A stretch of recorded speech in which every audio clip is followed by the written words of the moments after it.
Folks, we're live in Salt Lake City, the Deacon of Doom, Josh Damien in the ring, and here comes Andrew SoWell, UCW 0, the Rocky Mountain Rumble. Listen up, you dumb wannadoos. There's been talk around the Twitter sphere about Bravo Enterprises having problems. That is not correct. Thumbs up in the back. Play the video. Wait a minute, some kind of video now that Andrew SoWell wants to show the UCW Nation. That's the second time I've gotten credits. I told you where to get the medication. It's not working, and I really think it's making it worse. Thank you. And now, Andrew SoWell presents the State of the Enterprises address. Good evening and welcome, ladies and gentlemen. This is the State of the Enterprise address.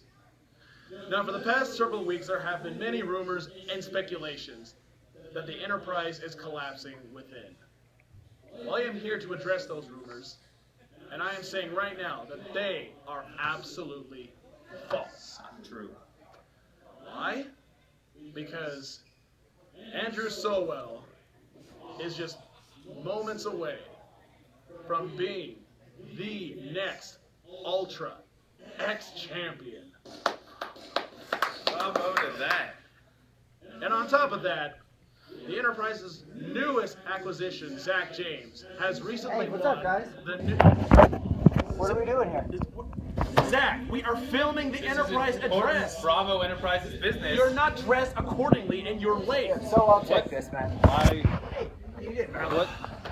So make sure that gets turned off. All right. I said off. Oh, how you been, man? Zach, Yeah. where have you been? I have been texting, I have been calling, I have been emailing you for the past several weeks, and I have not received word from you. I haven't gotten anything, man. You may have missed this, but last show, I won the heavyweight title. Yes, I was about to address So that. you know what that means for the Enterprise, and how we have to secure the future of the Enterprise to keep this title, right? So I thought about it. We gotta be taking care of the champ, making sure I'm in the best condition possible. First thing I did, took the company card, got my teeth fixed after Blitz nearly knocked me down my throat. From there, I took Gabby on an awesome vacation. We just got back. What? So, in the time I was gone, I didn't let business slip to the side. I bought new t-shirts. They're available in Paco's place tonight. I've got new gear, new music. It's gonna be awesome. You did what? Bravo.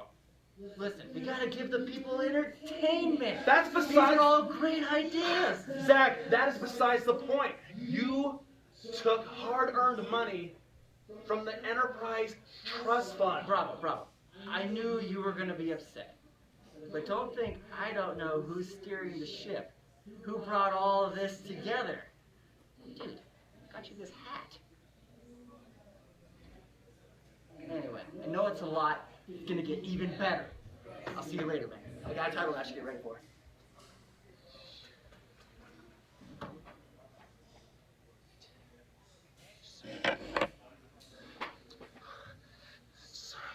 It's all right. I would Not do that. I'm gonna kill him! He spent our money! I'm gonna kill him! No! We'll get the money back. Are you kidding me? Ah! I'm still stuck on the fact that SoWell has crabs. But that's just me. So before I was rudely interrupted, what I was saying is that tonight is the Rocky Mountain Rumble. Do you guys want to get this show started or what? It is the Rumble, live 2016 UCW Nation here. By all means, let's start the show.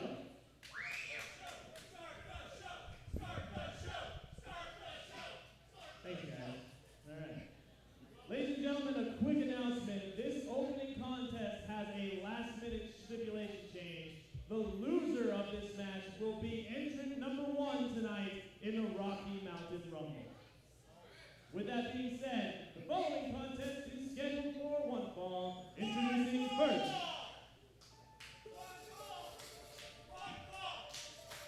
Well, here we go, folks. Deacon of Doom, the Rocky Mountain Rumble 2016. Weighing in at 1 ton of badassery.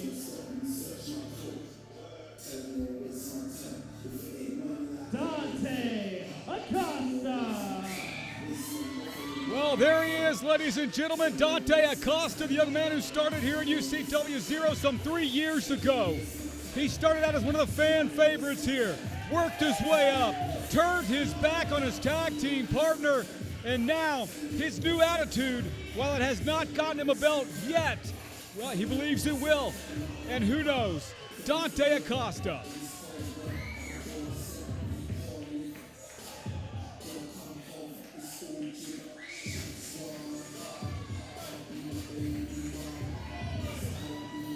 That interesting shirt by Dante Acosta. You had me at, I believe it says, you had me at Let's Get Tacos. I'm not sure exactly what that means. Acosta, of course, a great high school athlete here in the Salt Lake Valley, decided he would turn in his amateur tights for some professional wrestling tights. And here he is, one of the superstars here in UCW. And introducing his opponent. From Salt Lake City, Utah, weighing in at 187 pounds, Jeff Orcut. Well, here he is, ladies and gentlemen. He has recently returned to UCW 0. He is Jeff Orcut. He is a superstar all around this country, and he decided that it was time to come home to UCW 0, where it all began. Ladies and gentlemen, this is going to be one heck of a show. The Rocky Mountain Rumble 2016. Deacon of Doom, and I am joined by my longtime broadcast partner. I wouldn't say friend, but he's here. He's back. Fresh off a movie set, I understand. That's right, baby. Josh Damian. It's great. Holy cow, it's great to be here. It's also loud in here. Absolutely. Absolutely. Another packed house here in Salt Lake City for the opening match. Of course, it's going to be Dante Acosta taking on the epic Jeff Orcut, who is, as I said earlier, Josh, before you got here, Jeff Orcut decided it was time. Time to come home to Salt Lake City's best. Time to come home to UCW 0.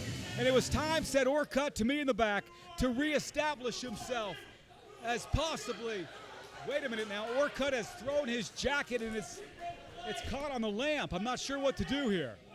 You know what? Deal with it. I'm sure it'll be just fine.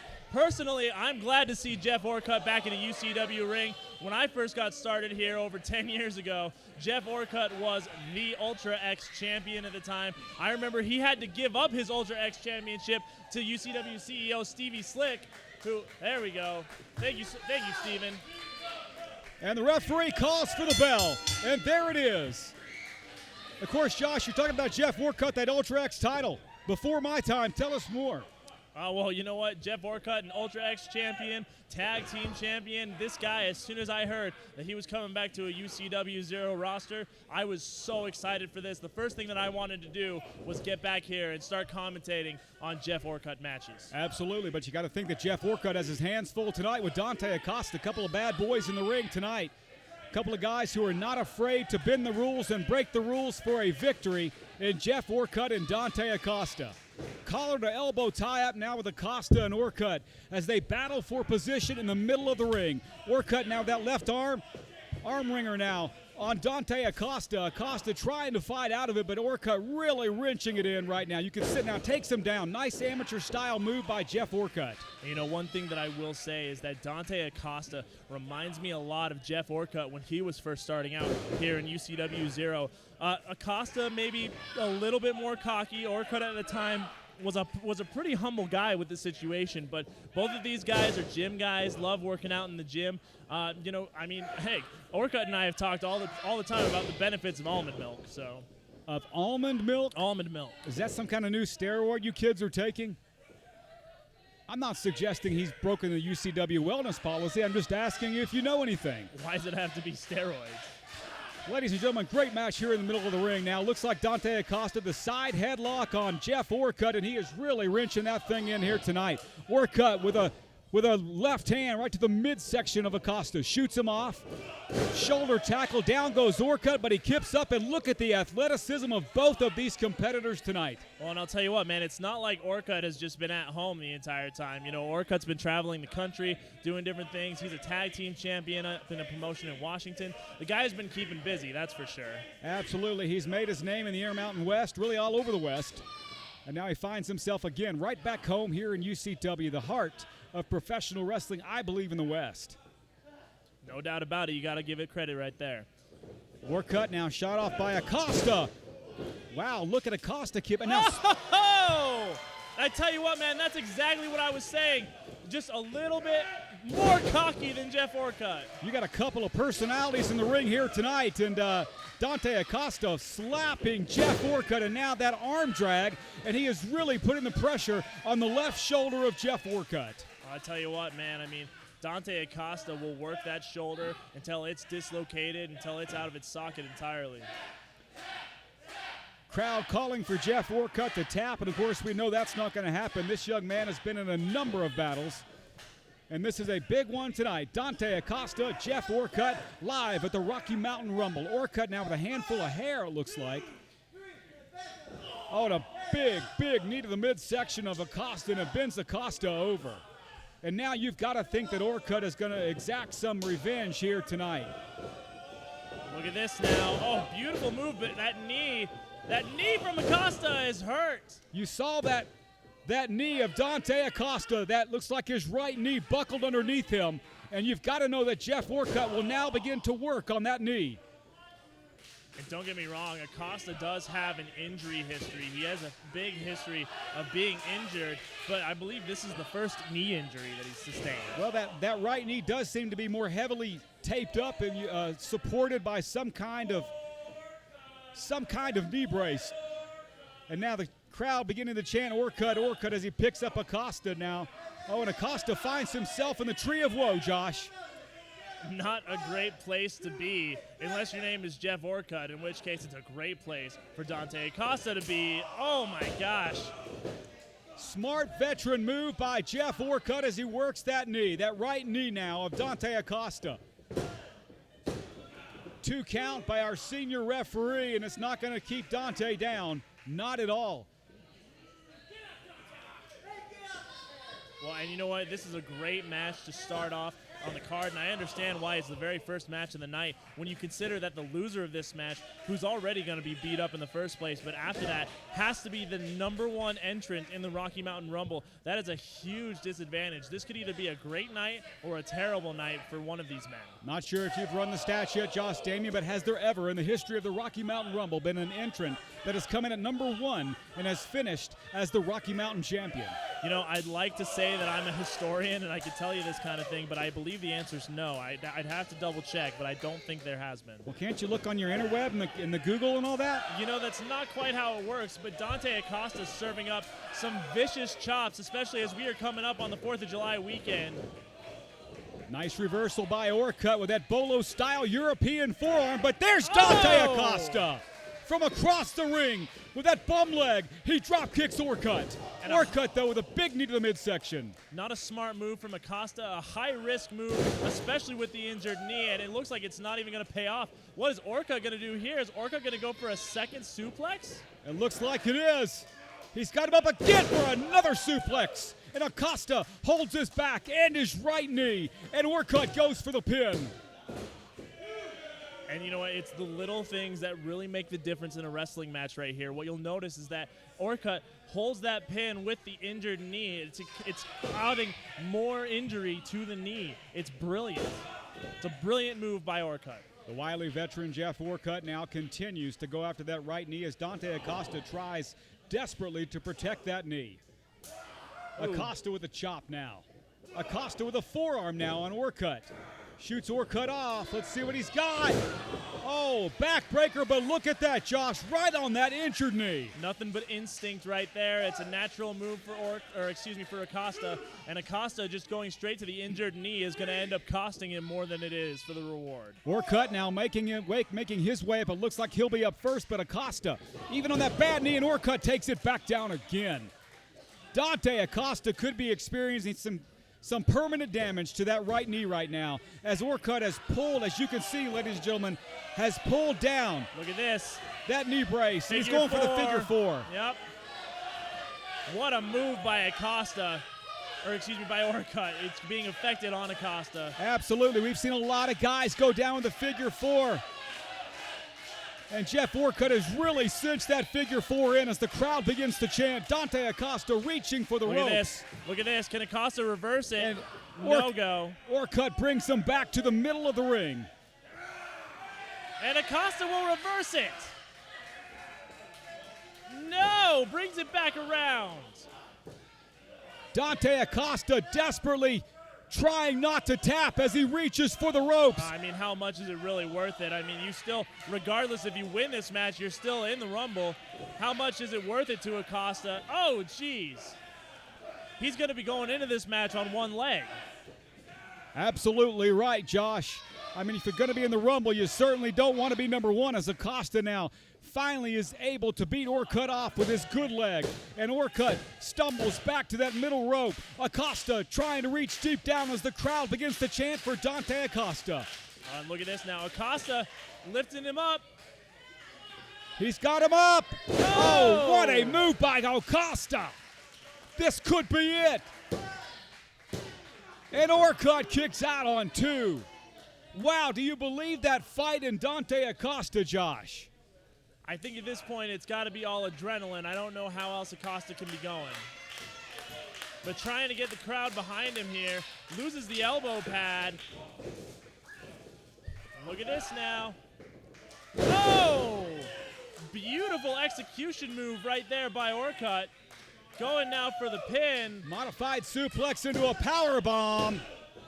And a kick out by Acosta. And Jeff Orcut's incredulous look on his face says it all, Josh. How many times have you seen a man kick out of something like that? Oh, well, I mean, not too many. And I'll tell you what, I really did think Orcut got the victory right there. Risky move if he's doing what I think he is. Getting ready to go up to the top rope here. Orcut going to the top. Let's see what happens here. Acosta in a very precarious position. No way. No! And Orcut rolls out of it. Oh my gosh! Stopped right in his tracks.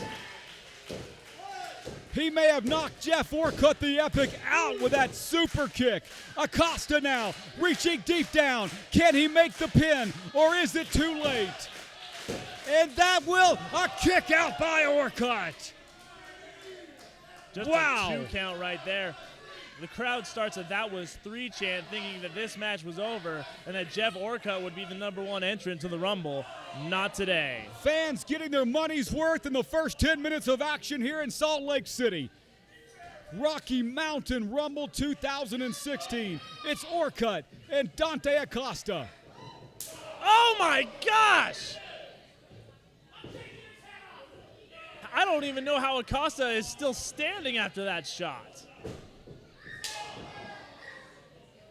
Look at Acosta's this. got him up again. Series of elbows by Orcut as he slips off the back of Dante Acosta. Oh my gosh, there- knee to the face. And Acosta almost eliminated out of the ring. We almost saw shades of the Rocky Mountain Rumble there. And it looks like Acosta's knee has given out on him again. As if that shot, that knee to the face weren't enough. His knee is really swelling underneath that knee geez. brace. But notice what leg Acosta used, Josh. It was that right leg again. Look at this, big up and over here.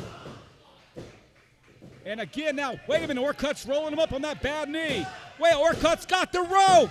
He Got had him. the rope. Come on, referee. Ladies and gentlemen, here's your winner, Jeff Orcut.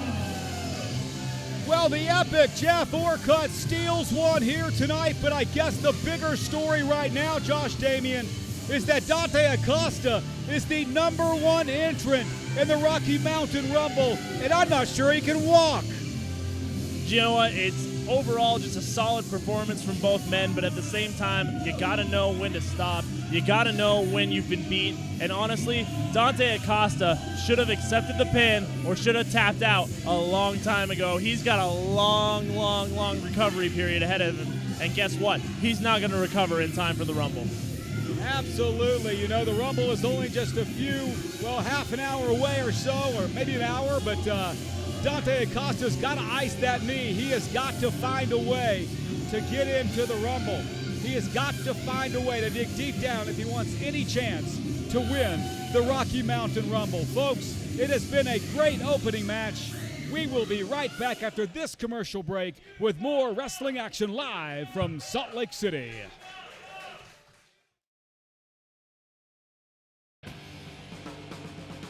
BR Ultra Championship Wrestling Zero, Utah's best live pro wrestling action in Salt Lake City, Utah, at the UCW Training Center, 47 South Orange Street. Doors open at 6 p.m. and bell time is 6:30 p.m. For more information, go to www.ucw0.com or call 801-699-7977. And remember, do not try this at home. We are trained professionals. Leave it to us. We are Ultra Championship Wrestling Zero. Motivational pain. The following contest is scheduled for one fall. Well, interestingly enough, Josh Damien, I believe, is being interrupted again. I'm not sure what this is. Of course, it's the familiar music of Guerrero Azteca, and there he is, ladies and gentlemen. You talk about a man who is very familiar with the strong style here in professional wrestling. A man who has hurt a lot of people, including yours truly. It's Guerrero Azteca. He seems to be looking over here. I don't like when he looks over here. Azteca now making his way into the ring, and Josh Damien's got to be a bit frightened. And I'm curious to see what Guerrero Azteca has to say right now. Josh Damien looks a little bit put off. All right, cut it. Is this going to be a thing tonight? Everyone's just going to interrupt me before we can actually get on with the show? Of course you have something to say. All right, here's the microphone. I love your shit, bro. Hey, guys. Donald Trump is so good to me. Why you guys gotta hate that? Huh?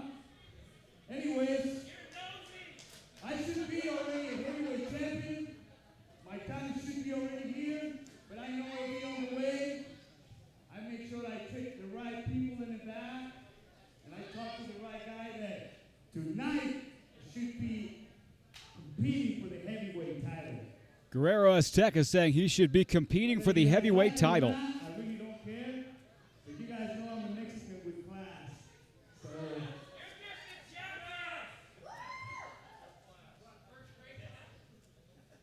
What? Español, por favor, porque no te... Wait a minute now. Guerrero Azteca now is interrupted by Nick Valentino. What is Valentino doing out here? He's got a microphone in his hand.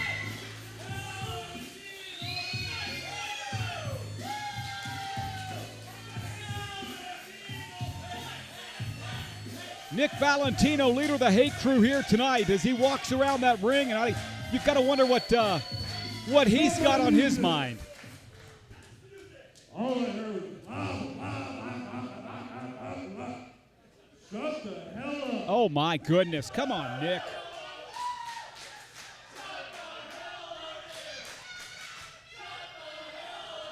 Crowd now beginning to chant, mimicking Nick. Before I get to your dumbass, where my Hate Crew at?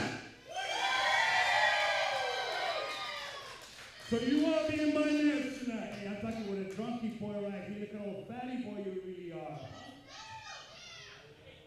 I didn't understand that, but it doesn't matter. You want to fight tonight? You want to be against Zack James? Myself?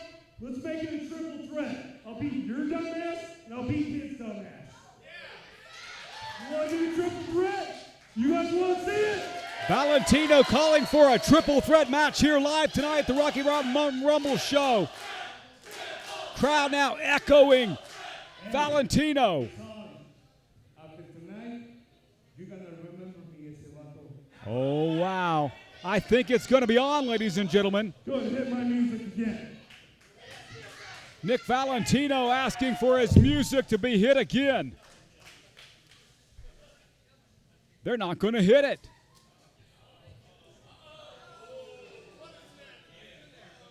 A bit of confusion here right now. Wait a minute now. The champion, Zack James, is making an entrance. Having a few words with Guerrero Azteca, and Valentino now heading over towards the champion. Zack James holding that belt up. UCW Zero champion Zack James holds his belt up late. Folks, there was a challenge tonight for a triple threat match for the UCW Zero title. Nick Valentino, Guerrero Azteca, and the champion himself, Mr. Zack James.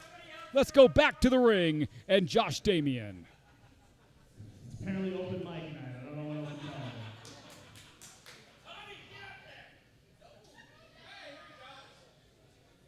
it. Welcome Noah, ladies and gentlemen. Referee Noah. Let's do it. Let's do it.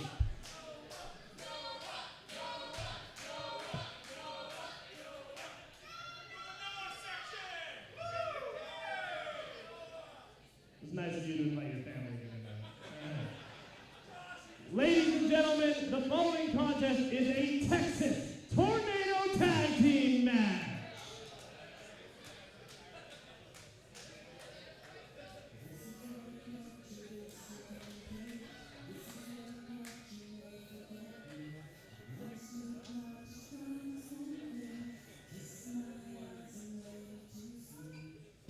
Ladies and gentlemen, this is a Texas Tornado Tag match, and it is for the UCW Zero Tag Team Championship. Introducing the challengers from the mental institution at a combined weight of 361 pounds, the Reign of Insane.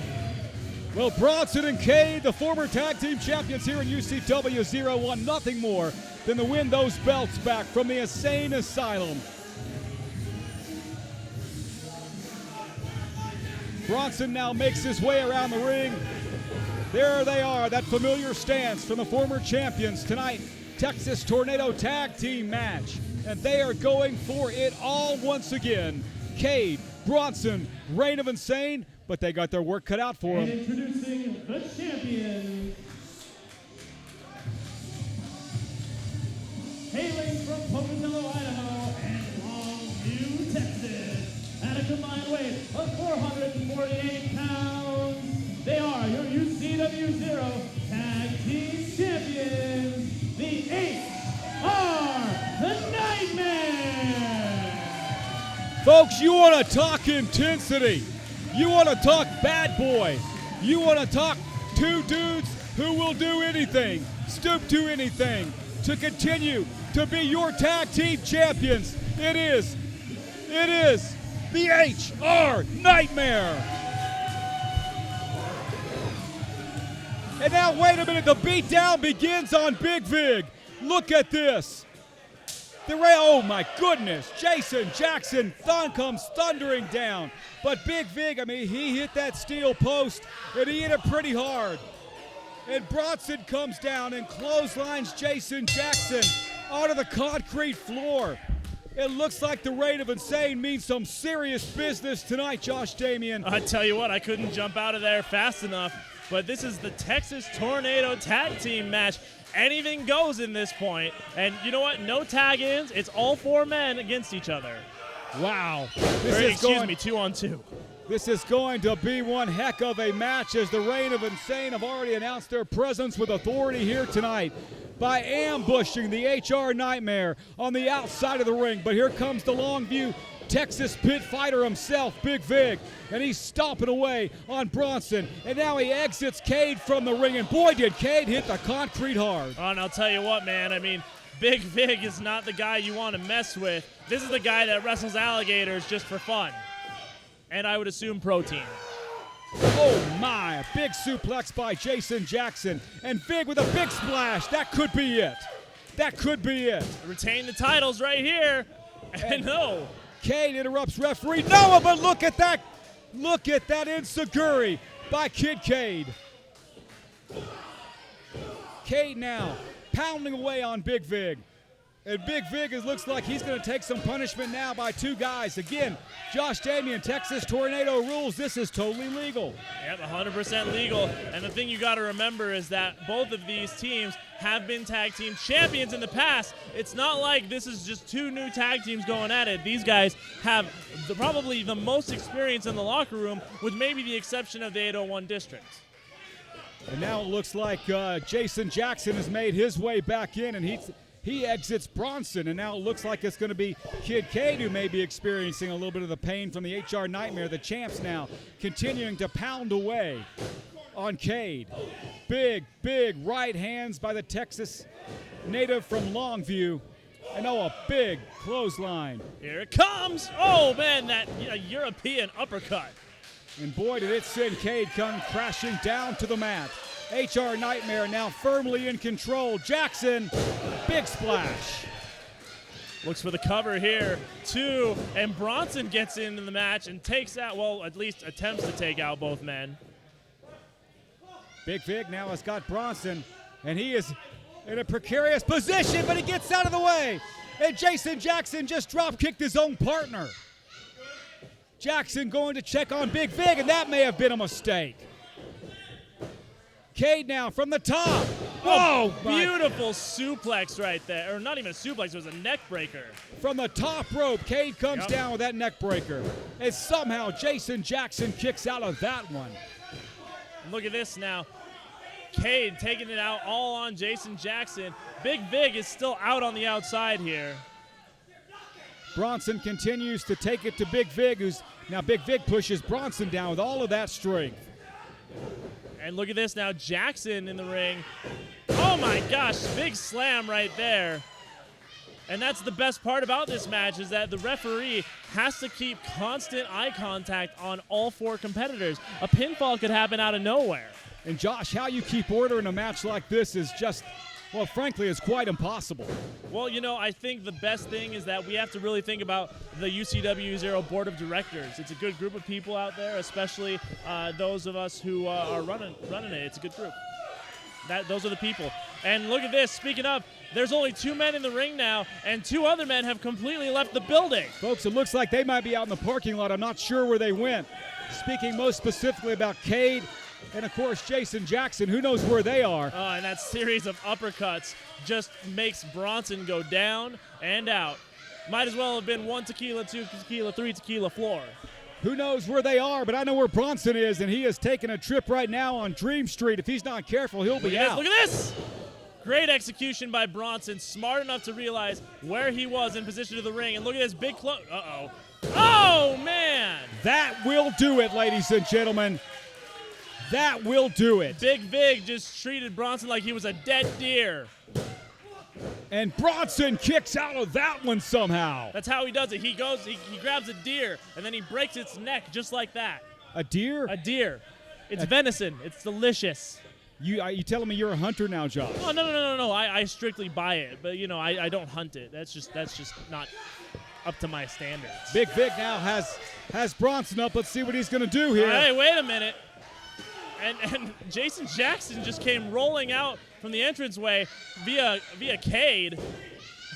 Cade now clubbing like forearm on Big Vig, and it looks like Bronson now and Cade are going to attack Vig. I thought Vig had this thing won. Jason Jackson on the floor. I'm not sure how he's doing right now. Well, and I'll tell you what, man, a 2-on-1 situation is not ideal for the HR Nightmare. You can, oh my gosh, lose the tag titles here just in an instant. That could be it. Let's see. The nice thing about this, we don't have to worry about who's the legal man. Everyone is the legal man. It looks like Bronson is now picking up Big Vig for some kind of move. Here comes the Shining Wizard. Yep, Cade symbolizing. Shining Wizard. Oh, big knee. Folks, Big Vig may be out. He's a big man. He kicked out on 2. And look at this now. It's a dog pile in the ring. Well, it was a dog pile.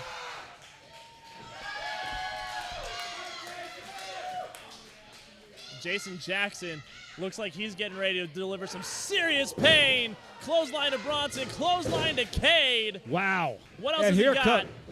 Oh, man. A chop block from Bronson.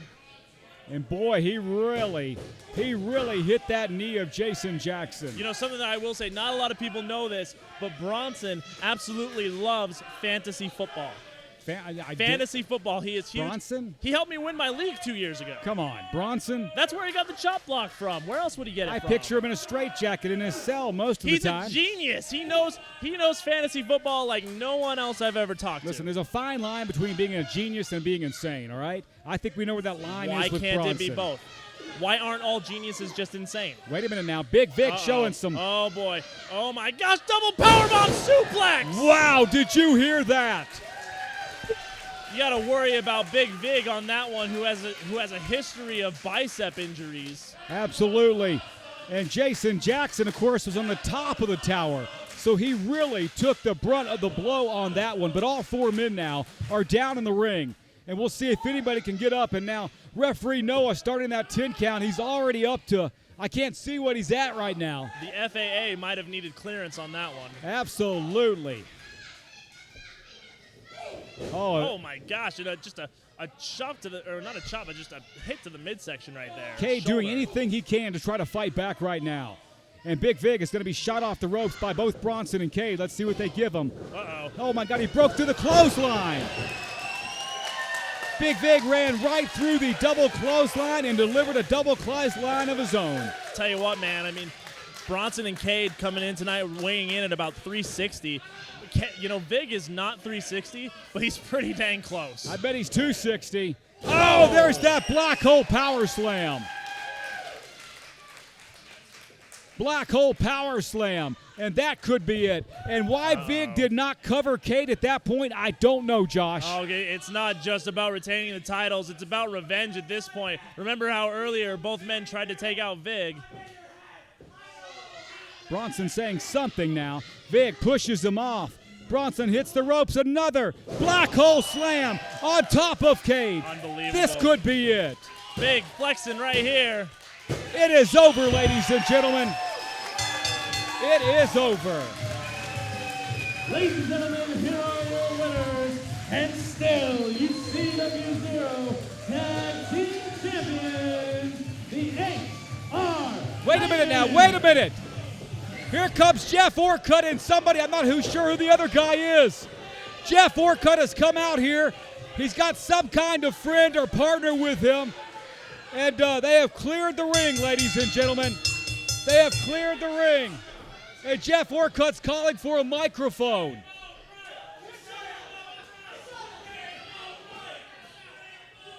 And the HR Nightmare exits, but Jeff Orcut has got something he wants to say.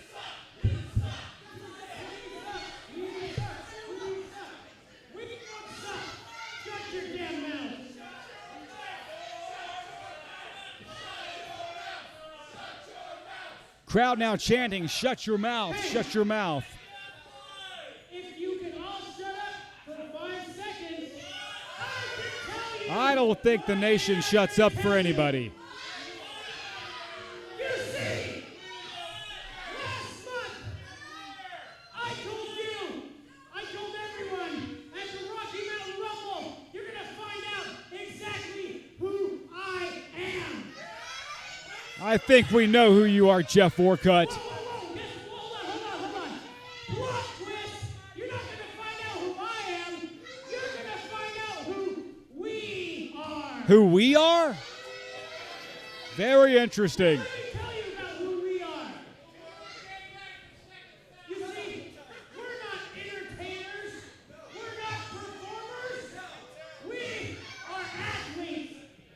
We are legitimate professional wrestlers. Well, Jeff, you may be an athlete, but that doughboy, you know, I'm supposed to be unbiased. We are here for one thing. We're going to take out all those phonies and frauds. And that's all there is to it.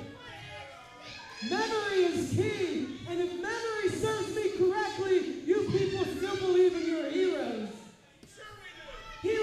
like HR Nightmare, who make you people believe that there's more to life than your crappy, pathetic, shitty life. Oh, come on. There isn't.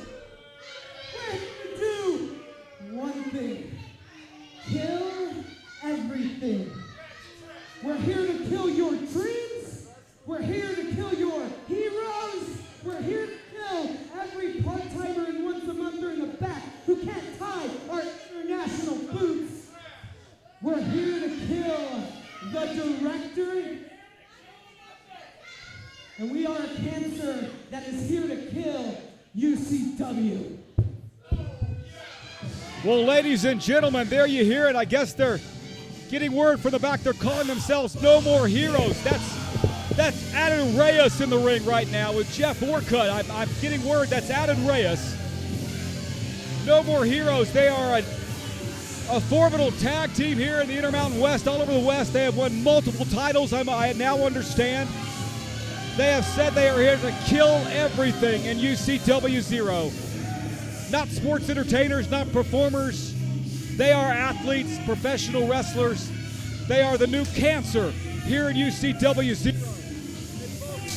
Quite frankly, by their sound, by their actions, they just may be. Adam Reyes now pointing at me. These guys really may be a cancer here in UCW 0.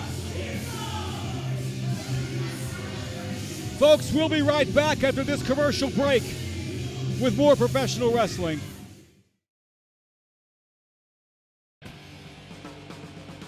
BR Ultra Championship Wrestling 0, Utah's best live pro wrestling action in Salt Lake City, Utah, at the UCW Training Center, 47 South Orange Street.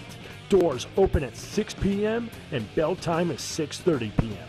For more information, go to www.ucw0.com or call 801-699-7977. And remember, do not try this at home. We are trained professionals. Leave it to us. We are Ultra Championship Wrestling 0. Motivational pain. Let's do it. The following contest is scheduled for one fall, and it is a no disqualification match for the Ultra X Championship. Introducing first, the challenger.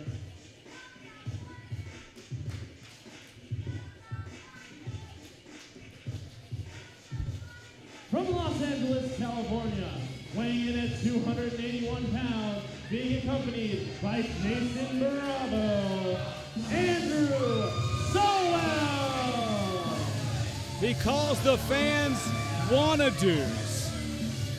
He says he's the greatest athlete maybe in the history of UCW 0, and with Jason Bravo of Bravo Enterprises right beside him, he believes that tonight he will be your reigning UCW 0 Ultra X champion. And now Andrew SoWell with that strange, mysterious bag and a crowbar in his right hand. We may need to get some UCW management out here. I mean, this is very dangerous. A crowbar can kill a man. And SoWell carrying that crowbar around, that bag, I'm not sure what's in the bag.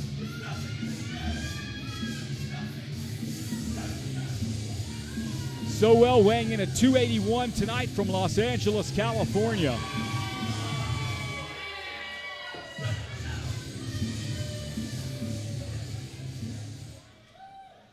And introducing the champion.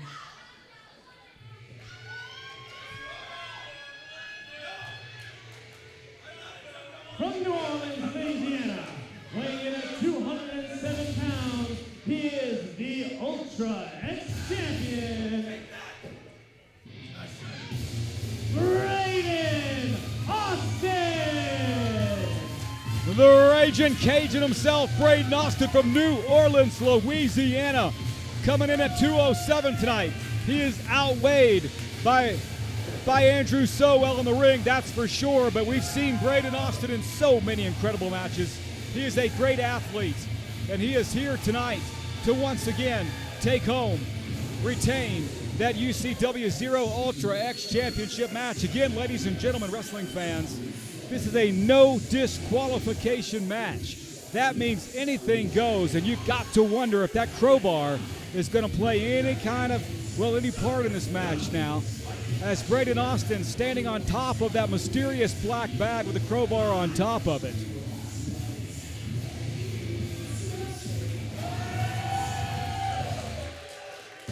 Crowd with a big ovation from Braydon Austin.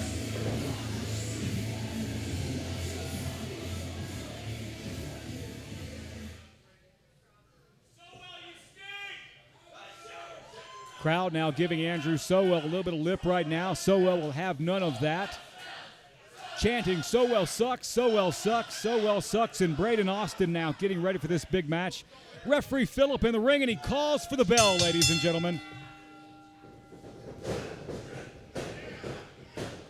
And now they're going at each other with a series of right hands as they lock up and then separate. Now they're back again in the middle of the ring. Couple of big bulls in the ring. You know, I don't think that Braydon Austin's any 207 right now. He's put some weight on, Josh. He looks, why are you holding the belt around your shoulder like you're a champion? Because I am the champion of commentating, and it only makes sense. Well, that's a bit of a stretch. I mean, I'm here every single show. Oh, geez, Braydon Austin straight to the outside. Wow. And listen to this crowd give Braydon Austin that ovation. A great athletic move by the Ultra X champion Braydon Austin. And now, wait a minute, he tries to shoot Irish whip. Oh, what a move by Austin as he somehow gets over those steel steps. Oh! Man. And you know what? That is one of the great things that I love here about UCW Zero. These are two gentlemen who have not been involved in this company for very long, and they're getting a shot here at the Ultra X title. And did you hear Braydon Austin hit that thick concrete slab, Josh? Yeah, definitely close to home right there. A lot of matches, a lot of hours spent on that concrete floor, that's for sure. Reminds me of guys like Dallas Murdoch who just go straight out flat back on it. Or even at the 10th anniversary show, a guy named Nick Valentino going straight on hard onto the concrete. That hip toss is iconic, of course, in the memory of the UCW Zero Nation. This match could be iconic as well, as Andrew SoWell wants to make a name for himself and become the Ultra X champion. But Braydon Austin will have something to say about that, and he'll have a lot of something to say about that tonight, Josh. You got to think that Andrew SoWell is running out of opportunities here. This may be the last chance for him to get a shot at the Ultra X championship. Got to make the most of it here, and right now it's not looking that great. Big clothesline by the champion Austin. Austin now coming in on Andrew SoWell. Let's see what he's got here. He's going to shoot him off to the corner. Reverses that one. And a big elbow by Braydon Austin, and now he's coming off. Tornado elbow, and that sends the big man at 281 down on the mat in a 2 count on Andrew SoWell. I tell you what, I mean, these guys put a lot on the line here. You know, Andrew SoWell has a little bit of a shoulder issue right now. Braydon Austin has put on a little bit of weight, and I will say the thing about it is that— Oh, my goodness. I'm sorry, Josh. No DQ, and my goodness. SoWell comes up in China cuts the poor champion. And you know what? SoWell has a big bag right next to ringside, including Jason Bravo's crowbar. I'm not sure that he's going to need the crowbar after that shot to the nether regions. The nether regions? Not the Netherlands, the nether regions. I heard what you said. I just wanted to make sure you said it correctly. The nether regions. The family jewels. The family jewels, the plums. The raisins, the plums. The raisins, the grapefruits. Oh, yeah. Oh, and SoWell now. He is really punishing the champion, Braydon Austin. A big clothesline. And of course, Austin is not going to be recovered from that shot to the raisins, as you said. SoWell now dragging Austin to the corner. Let's see what he's got going here. Well, I tell you what, whenever you face a guy like SoWell, the last thing you want to be is underneath him. 281. Oh, my goodness. And somehow Braydon Austin kicks out of that one. Surprised he was even able to get his shoulders up, to be honest with you. Absolutely. A great show of strength by the young man, Braydon Austin. But you know what? This is no disqualification. And, Josh, if it favors any of these two athletes, you've got to believe that it's Andrew SoWell, as SoWell now goes underneath the ring looking for something. Well, it's no disqualification. SoWell going to bring a chair into the mix here. And this can only end in one way for one of these athletes. Somebody's going to get hit with a chair. Oh, he hit himself! He missed Austin. The chair careens off the top rope. It strikes him like David Stone in Goliath's forehead. It takes SoWell down, Josh. I tell you what, Braydon Austin's from New Orleans, Louisiana, but Andrew SoWell is stumbling like he just spent a good night on Bourbon Street. Wow, did he go down, and he go down hard. And folks, that chair is still in the ring. Let's see what's happening here. It looks like Braydon Austin now is going to shoot SoWell off. SoWell reverses it with a big clothesline. All right, and the champion hasn't had a ton of defense necessarily tonight. You got to wonder how that's going to play into the rest of this contest.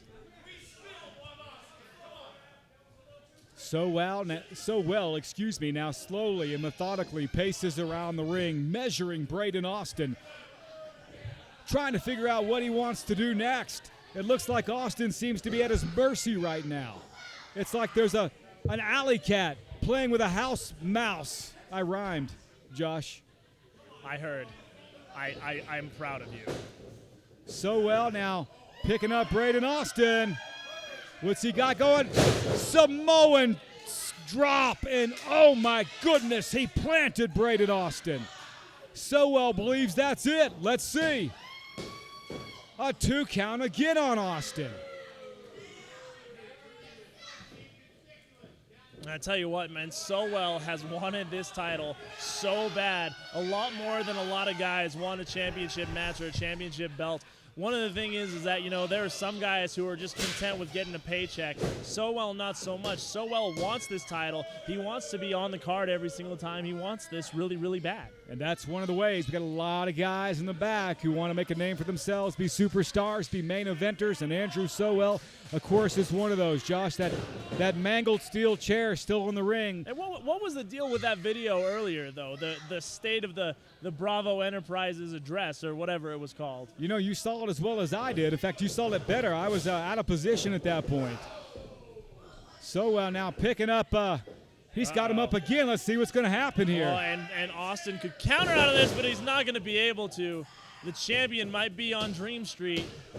And again, Braydon Austin somehow kicks out of that with a 2 count. Referee Phillip has got his hands full, as any referee would in a no disqualification match. I continue to be, quite frankly, surprised that Braydon Austin's able to kick out of these pins. He's got 281 pounds and a beatdown on him, and he still is kicking out. Who's Frank Lee? Frank Lee. Right. But your name's not Frank. Frank L.Y., Frank Lee. It's like an adjective or like an adverb or whatever. It's been a while. It's like Mad Libs? Yeah, whatever. I don't know what that is either. Oh, man. Andrew SoWell staring down referee Phillip, and it looks like SoWell wants to take his time. Pinfall here. Only a 1 count. You know, give Braydon Austin some credit. There is no quitting this kid. Nonchalantly, SoWell tries to pin Austin, but it's not going to be enough. You would think SoWell would have learned that, but he hasn't. Well, SoWell hitting the ropes. Oh, man. And a 2 count again on Braydon Austin. And again, SoWell. Looks like he can't believe it. SoWell now points to his head, and here we go, Josh. And it's crowbar time. You know, I tell you what, Bravo doesn't leave things to not be used. This is something that's in the budget for him. There's a crowbar budget, and it's being used. Wow, and this has got to be it. He could crush the windpipe, the larynx of Braydon Austin. The referee has got him. The referee may need to call this one. That's a damn crowbar in the ring right now, Josh. And you know what? We've seen it before, and we've seen it again, usually in the hands of Jason Bravo. But right now, Andrew SoWell taking advantage. And right now, Braydon Austin, that's 2. We might have a new Ultra X champion right here. Austin has that other hand on the crowbar. That means he's got some kind of life. Some kind of life. Can Braydon Austin find a way? Can he dig deep down and find a way to get out of this? Oh, no! Tit for tat, Josh. Oh, man. Austin came crashing down on that steel chair, though. Yeah, that left knee hit the chair.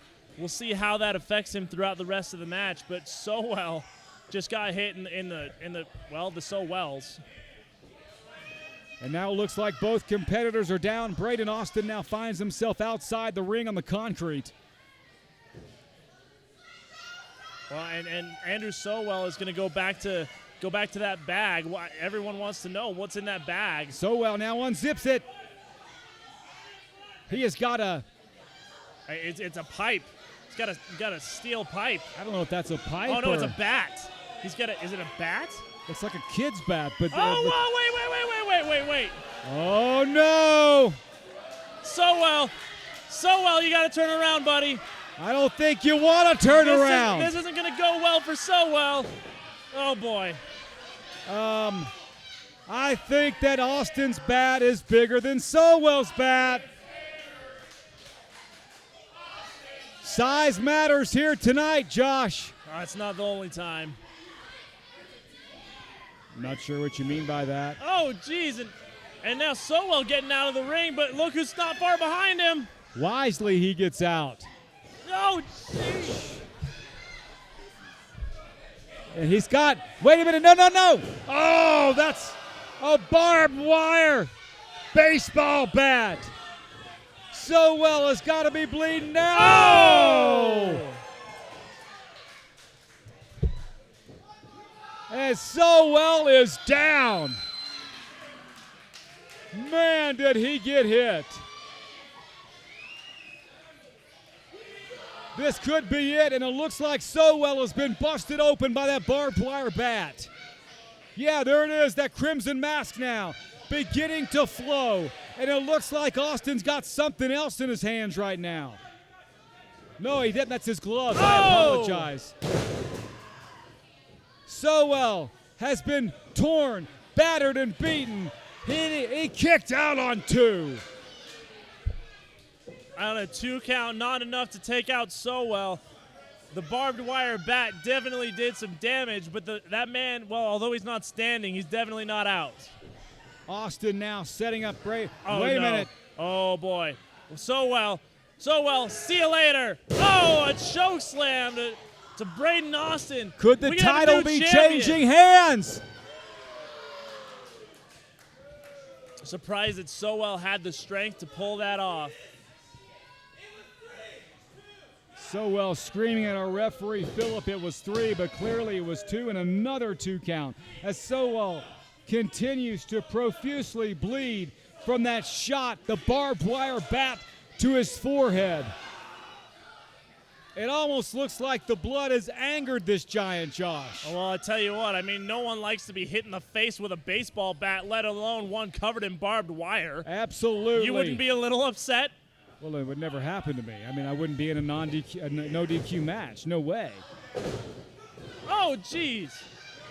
Austin on the rebound with these shots. Austin now hits the ropes. A big clothesline, and Andrew SoWell goes down. And a 2 count on SoWell. Folks, this match has lingered on and on. These competitors clearly battered and bruised after this hellacious match. And now Austin. Wow, that Superman punch off the top rope. 2. And a 2 count again, Josh. There's no give up in either one of these competitors, that's for sure. It's amazing what the opportunity of winning a title belt will do to some people. Now Austin going underneath the ring. He's got a steel chair of his own as he throws that in. Let's see what he's got going on next, ladies and gentlemen. Austin now a 3rd steel chair. Whoa, wait, a 4th steel chair is now in the ring. Those are for the fans to sit on. Austin is not finished. 4 + 2 is 6. What is our chair budget? Yeah, I don't know. Austin now stacking those steel chairs up like they're a bunch of 2x4s in a lumber yard. He didn't do a great job of it, did he? They're just kind of everywhere. It's a chaotic mess. And now SoWell laying on top of those chairs. Oh, wait. No way. Oh, my gosh. Oh, wait a minute. Oh, my gosh. No way. Braydon Austin. Oh, my God. That has got to be it. Wow. And it is. And Andrew SoWell is your new champion, ladies and gentlemen.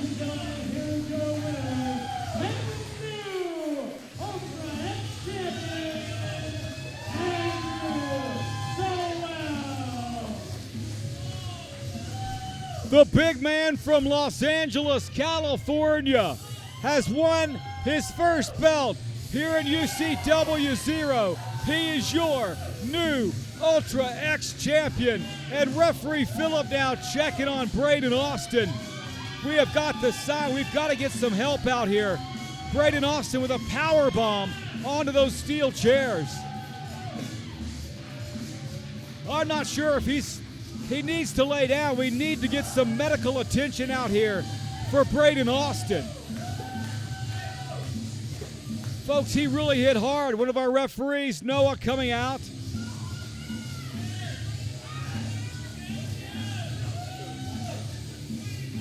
I'm not sure that Andrew SoWell cares, but folks, he is really hurt in the ring right now. And he should be after he took that power bomb from Andrew SoWell on top of 6, count them, 6 steel chairs. Folks, we'll be right back with your UCW 0 Heavyweight Championship match after this commercial break.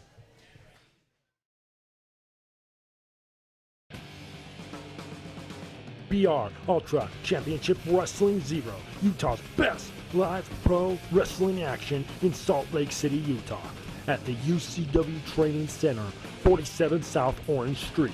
Doors open at 6 p.m. and bell time is 6:30 p.m. For more information, go to www.ucw0.com or call 801-699-7977. And remember, do not try this at home. We are trained professionals. Leave it to us. We are Ultra Championship Wrestling 0. Motivational pain. Ladies and gentlemen, the following contest is a triple threat match for the UCW 0 Championship. Introducing first,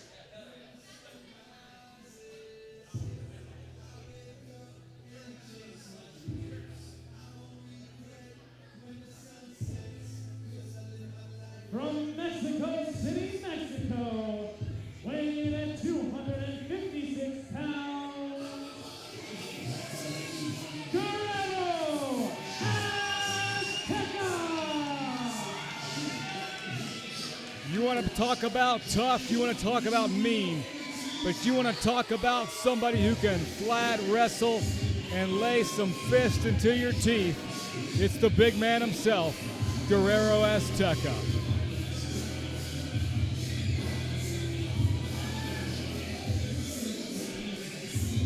£256, ladies and gentlemen. You can see there are not many men in UCW 0. Not many men in this state. Not many men in the Intermountain region, maybe the entire United States, that can rival the strength and the power of a Guerrero Azteca. Introducing challenger number 2.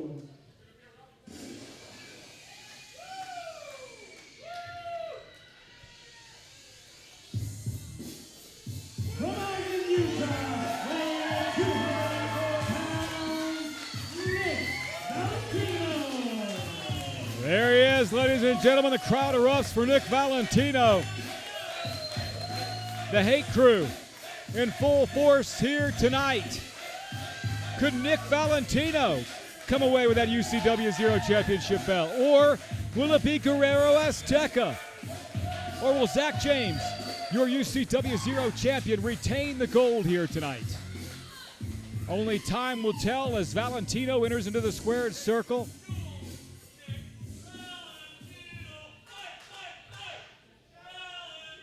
And introducing the champion,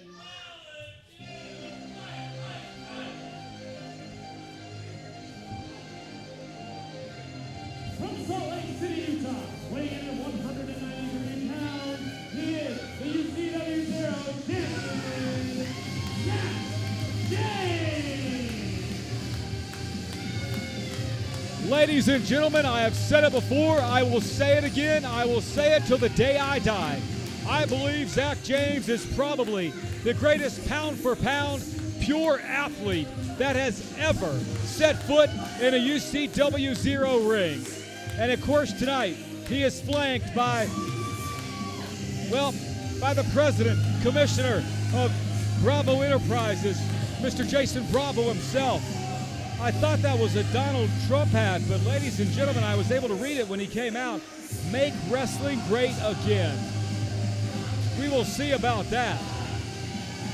Zack James, your champion, Guerrero Azteca, and of course Nick Valentino, your challengers here tonight.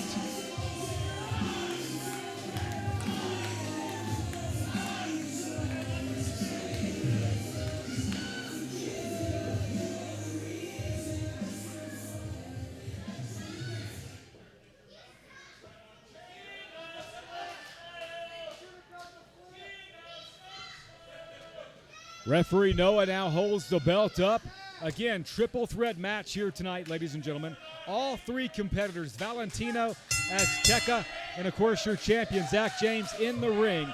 Any man can pin any man at any time, meaning Zack James does not have to actually be pinned to lose the belt tonight, if I'm not mistaken, Mr. Josh Damian. I'll be honest with you, Deacon. There are a few people I don't listen to. You, creditors, my mother when she tells me to settle down and find a nice girl. So I honestly didn't hear a single thing you said. Triple threat match, going over the rules. Zack James does not have to be pinned to lose his belt. Oh, man, and he may not be after his head just got taken off. Valentino now with some big-time strikes on Guerrero Azteca, and he sends him packing outside the ring. And you know what? Oh, man, beautiful missile drop kick from Zack James. I gotta say, Deacon, I've been a little off and on these last few months. It's not something that I wanted. It's just kind of how it played out. But what is the deal with this hate crew thing with Nick Valentino? You know, Nick Valentino, of course, formerly Chip. He broke up the marriage that I was officiating at, beat me down, beat up his longtime lover, Tommy Pearl. Wow. Beat up some women in the ring, and he became Nick Valentino, leader of the hate crew. I don't know what happened, but maybe he's got MPD, multiple personality disorder. I don't know, but Nick Valentino, nothing like the Chip of old. Wait a minute now, Valentino on that top rope, and he comes down, crashing. Right into the hate crew. And the hate crew seems to like it. Home court advantage to Valentino. Valentino now taking it to the champion, Zack James, with a series of right hands. Jason Bravo clearly pulling for his man. Member of Bravo Enterprises is Zack James. Of course, you talk to Jason Bravo, he'll say that he's the reason Zack James is the champion. I mean, you come under his wing. Holy cow. Shoot off, and James hits the corner hard. Valentino, nobody home. Zack James moves, but there's Guerrero Azteca. Well, I tell you what, man, Guerrero might be the biggest wild card despite being the biggest dog in this fight, because you never know with Guerrero, man. Former heavyweight champion, he's got those thunder chops. He could be the big question in this match. Absolutely, it just takes one of those big moves. Or the big elephant in that ring. Uh-oh, double thunder chop! I tell you what, man, those chops are vicious. That could do it. A 2 count on the champion. Unbelievable, man. Valentino now makes his way up, tries to compose himself. Guerrero, there you hear it, Josh. There you hear it. I'll tell you what, if you've ever been on the receiving end of one of those chops, you feel it. Your heart skips a beat. Zack James now pushes Azteca in. Oh! Wow. Nice enziguri by James. Hit the top of the head of Nick Valentino, and Valentino looks like he's worse for the wear right now. And Zack James showing you what I said earlier, folks. He is an incredible athlete, can jump out of the gym. And now he's fighting both Valentino. Oh, my. James is just, uh-oh. And Valentino throwing chops on Guerrero. I'm not sure that's going to do much. No.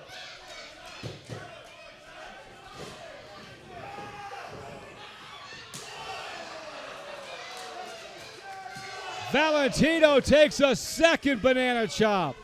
Teca shoots him off. Spine buster.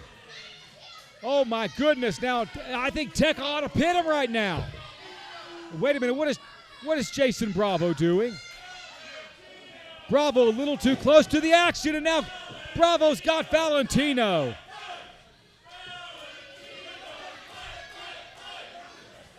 Crowd chanting, Valentino, fight, fight, fight. And Jason Bravo's got no business being in this match. And he is, wait a minute. Bravo talking to Valentino. Folks, you can't see it on your monitor right now, but they're jawing as action continues in the ring. Well, and these two have a history. There's no doubt about it. Whoa, wait a minute. Thought James almost went up and over, but Azteca will. We might be seeing shades of the Rocky Mountain Rumble early. Oh my goodness. I tell you what, when you pay for a front row seat, you know the risks. Zack James came tumbling head over heels on that top rope, taking out Valentino and Jason Bravo. The crowd now chanting, that was awesome, that was awesome. Well, and I'll tell you what, man, one of the things, Zack James is already in trouble with Jason Bravo. He might be in even more trouble after that. And I wonder if Tekka shouldn't get back in the ring, wait for that 10 count right now. But instead he picks up Zack James, the UCW 0 champion. Oh, and he throws his head right into the hardest part of that mat. Undergirded by solid steel.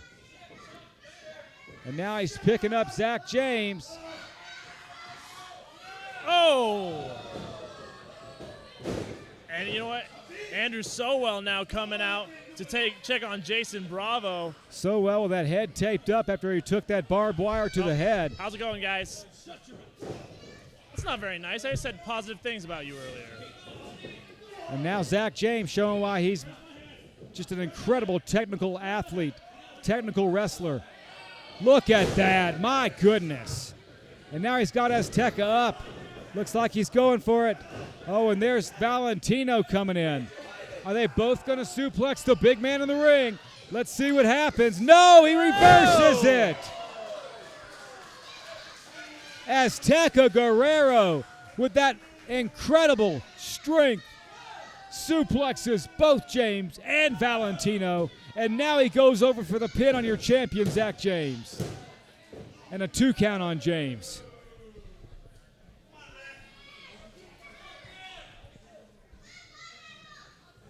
Valentino crawling to the corner. Zack James is down. Azteca Guerrero is the only one who seems to be okay right now. Oh, a nice roll up. Oh, and a big, big enziguri kick to the side of the head of Guerrero Azteca. Could this be it? Azteca's though arm underneath the rope. Referee will not be able to count. All 3 competitors on their knees right now. This is for all the gold in UCW 0. Well, and this truly is a triple threat. All 3 men quite exhausted. And Zack James with the upper hand. Change that to Guerrero Azteca with the upper hand. Just kidding, it's Valentino. James, Valentino, Guerrero, Valentino, Azteca. What is going on here? They continue to pound away at each other. Collar to elbow tie up by all 3 competitors. Valentino now, Azteca now, trading blows. Back and forth they go, ping-ponging each other. Valentino up and over the top rope. Now keep in mind, the 2 people who don't win the title tonight are going to be in the Rocky Mountain Rumble. So you got to ask yourself, you already have a shot at the title, but you could get 2 of them possibly. Oh my gosh! Back of the head kick to the champion, and uh-oh. Oh, man. Wow. Azteca's about to send the champion for a ride. Oh, wait a minute now. James somehow gets out of it, but a clothesline that turns Zack James inside out. And Valentino climbs to the top rope. Let's see what he wants to deliver. Big frog splash from Valentino. And now, new champion. Azteca kicks out. Wow. I thought that was going to do it. Valentino within milliseconds of becoming the UCW 0 champion. You got to ask yourself, I mean, could James be out of Bravo Enterprises if he loses the title tonight? It's a thing. It could possibly be a thing. Oh my gosh! Wait a minute. Powerbomb. And Azteca saves it. Guerrero Azteca comes to the rescue. All three competitors have been beaten down, ladies and gentlemen. I'm not sure how much any three, Valentino, Tecca, or Zack James, have left in the tank Kicks to the tonight. head. Look at this stomp! A big stomp from James. Oh, and Valentino takes a ride to the outside of the ring. Pinfall James falls on Azteca. top of Azteca. Got That's him. it. That's it. Zack James will retain his title. Here is your winner and still UCW champion, Zack James. Zack James once again retains that coveted UCW Zero Heavyweight Championship here tonight by defeating both Nick Valentino and Guerrero Azteca. Both Azteca and Valentino will be in the Rocky Mountain Rumble, which is coming up next. Josh, you've got to be excited by that one. Josh, the Rocky Mountain Rumble. It's coming up. All right, folks, we're going to take this commercial break, and then we've got the Rumble coming up. Get ready, get set, and go. The biggest event of the summer is on its way.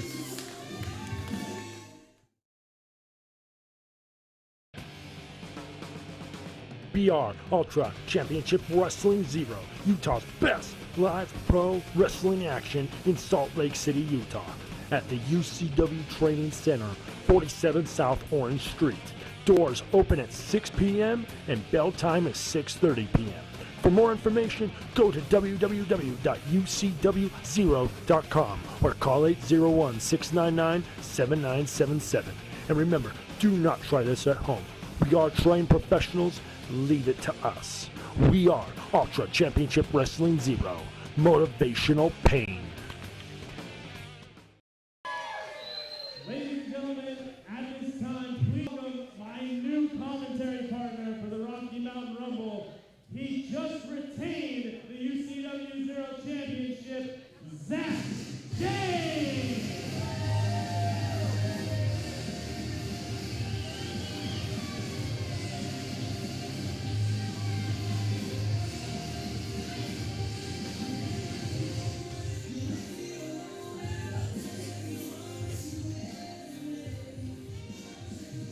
Ladies and gentlemen, it is now time for the Rocky Mountain Rumble. Two competitors will start in the ring every 90 seconds. A new competitor will enter the ring. The only way to be eliminated is to go over the top rope and have both feet hit the floor. You are the last man in this ring. You win a title shot against that man right there. Ladies and gentlemen, introducing the competitor who drew number one.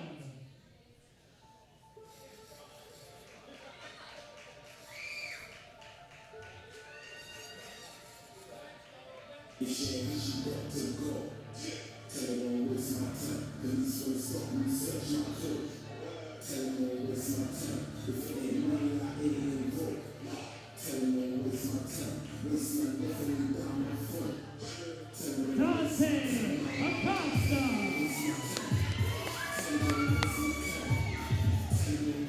This kid right here, one of the few guys who has the capability of lasting this entire Rocky Mountain Rumble. Dante Acosta is someone I've known since day one here in this business, and he can go. I used to call the kid the Energizer Bunny behind his back. Kid's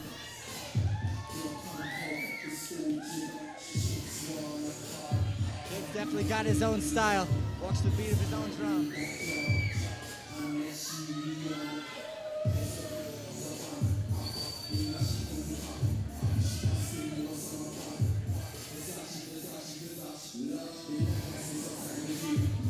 Best luck, man.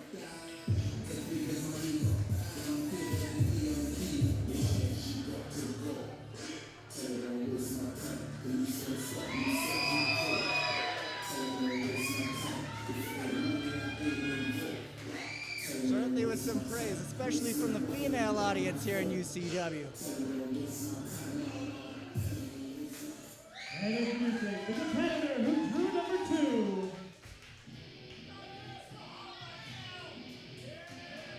Not sure if I've heard this before.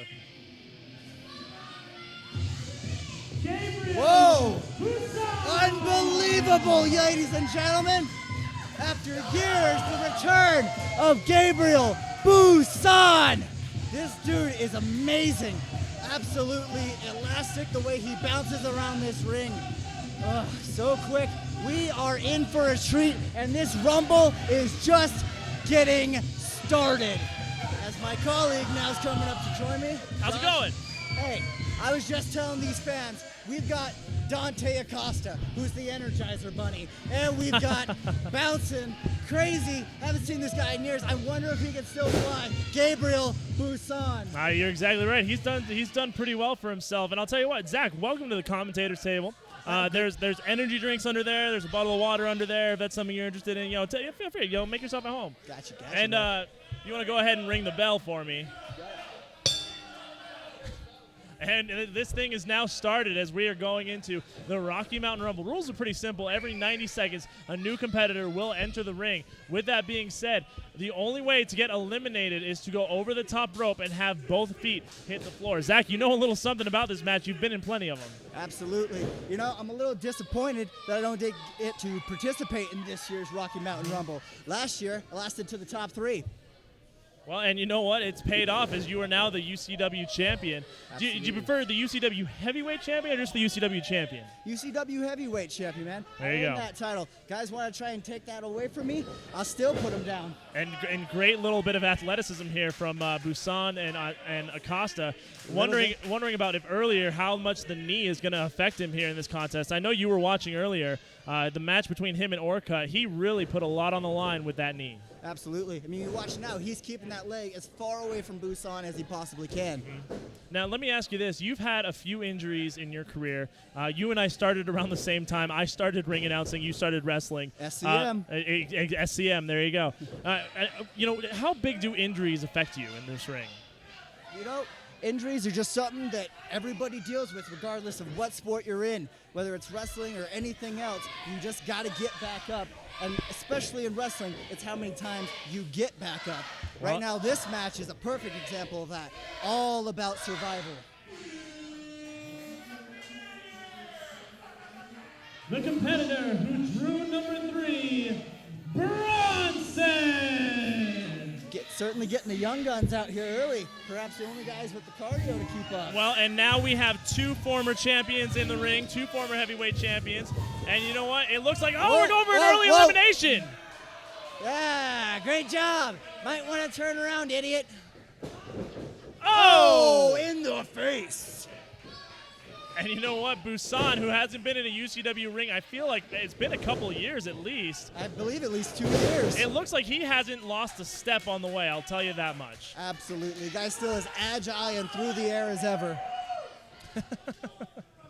Well, and you know what? You got to wonder now. There is no such thing as a good team in this match, but if you can keep it going for a long time, you can eliminate a lot of people. Oh, yeah. Strange Bedfellows definitely develop in this match. It's all about being the first one to break from that and being able to come up on top. And speaking of Strange Bedfellows, I got to be honest with you, Zach. It weirds me out a little bit, your alliance with Jason Bravo.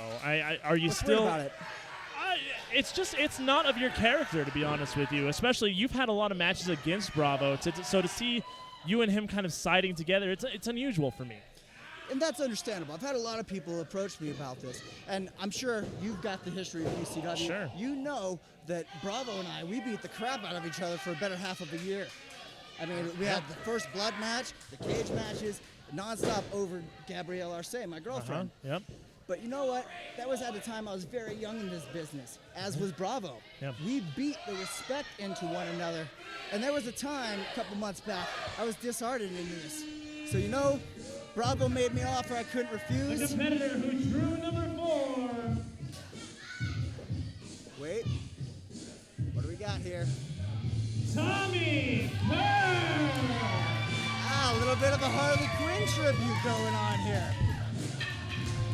Well, and personally, I prefer Margot Robbie personally, but that's just me. And here we go now. Absolutely. Per going straight after Bronson. All 4 competitors still in the ring at this point. No eliminations here early on. Anyway, but getting back to what you were asking, right. Me and Bravo, we respect each other. That's why I accepted his business offer. And then look where it put me. Right in next line to face Blitz after he lost. And now I'm the champ. Have you heard any fallout from that? I mean, Blitz is not in the building tonight. Have you made any contact? Has he tried to contact you? Blitz? Yeah. Oh, no. Blitz, he released a statement. I believe he's taking some time away from things. But, Bravo Enterprise, plenty stirring the ship. You may have saw in that hat earlier. I got making wrestling great again. And we saw Jason Bravo was a little bit upset about you spending money in Bravo Enterprises. Is there any fallout from that? I mean, you retained the title tonight, but you also attacked Bravo by accident.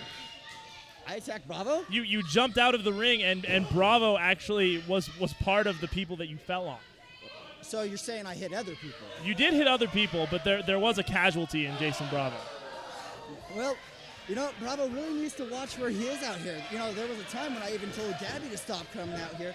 But, Bravo just got in the crossfires and quicker minds think. And speaking of being caught in the crossfires, oh! and that's the downside here is that there's no pinfalls here. There's no submissions. You can't win that way. The only way to win is to get your opponent over the top rope.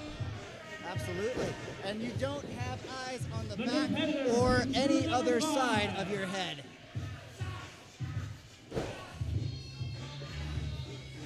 Andrew SoWell. Well, and here's another gentleman who's part of Bravo Enterprises, and he'll leave the Ultra X Championship here on the commentary table. And you gotta think he's not in a good place earlier after he got hit with a barbed wire bat. Absolutely. Look at the stitches still on his head. He must have just done that quick during my match. Well, and that's the thing now is that what happens if someone in Bravo Enterprises wins the Rumble tonight? If someone wins the Rumble tonight, I guess they face me, and I'm prepared for that. I'm sure they will be too. Another thing, you've gone through so many. That's the funny thing about working in a company. Oh my gosh, there's a monster clothesline by SoWell. You've worked in this company for so long. You and I were just reminiscing. It's been about 10 years. Yeah, you've had a lot of alliances. You've had a lot of rivalries. Do you still hold some grudges, or do you still try to make those connections in the ring? Well, the grudges really just take away from the competition. I'm just trying to focus on being the best champion I can.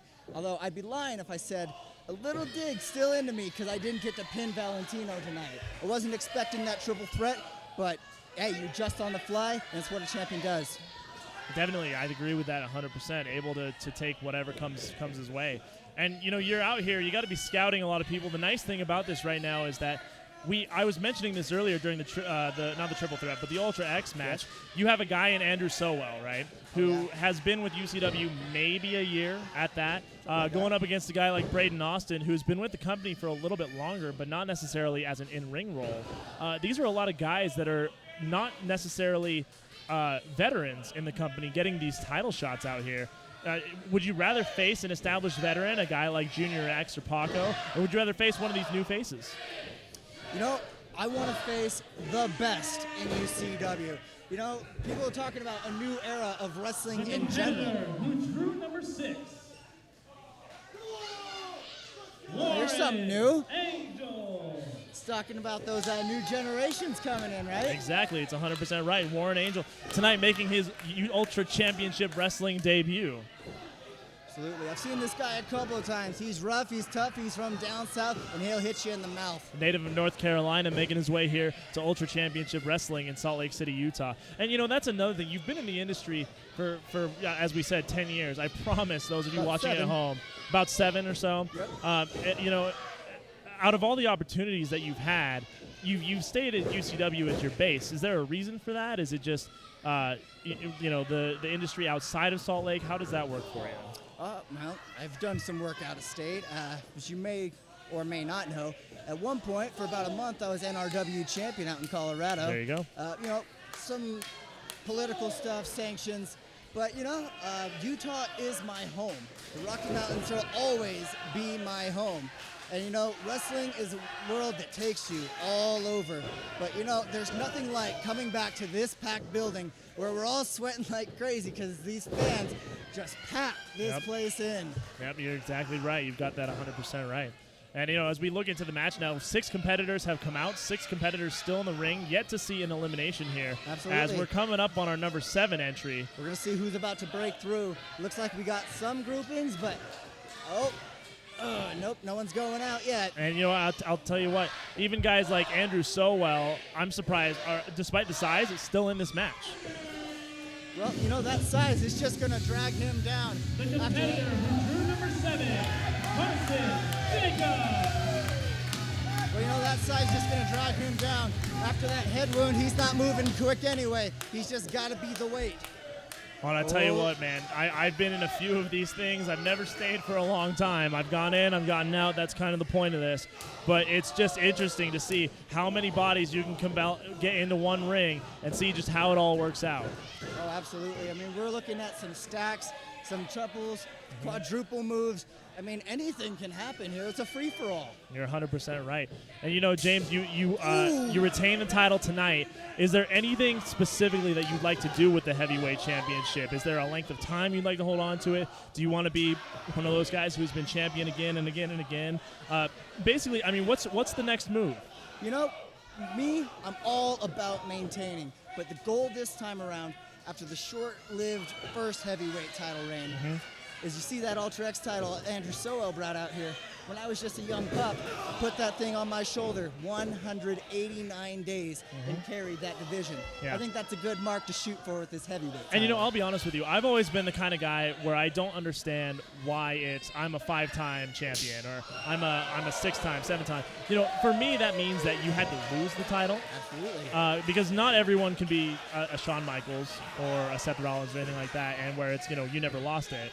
You have to lose the title at one point. I'm the kind of guy where I'm the same way. I'd rather have you maintain and retain for a long amount of time. As we're coming up on our number 8.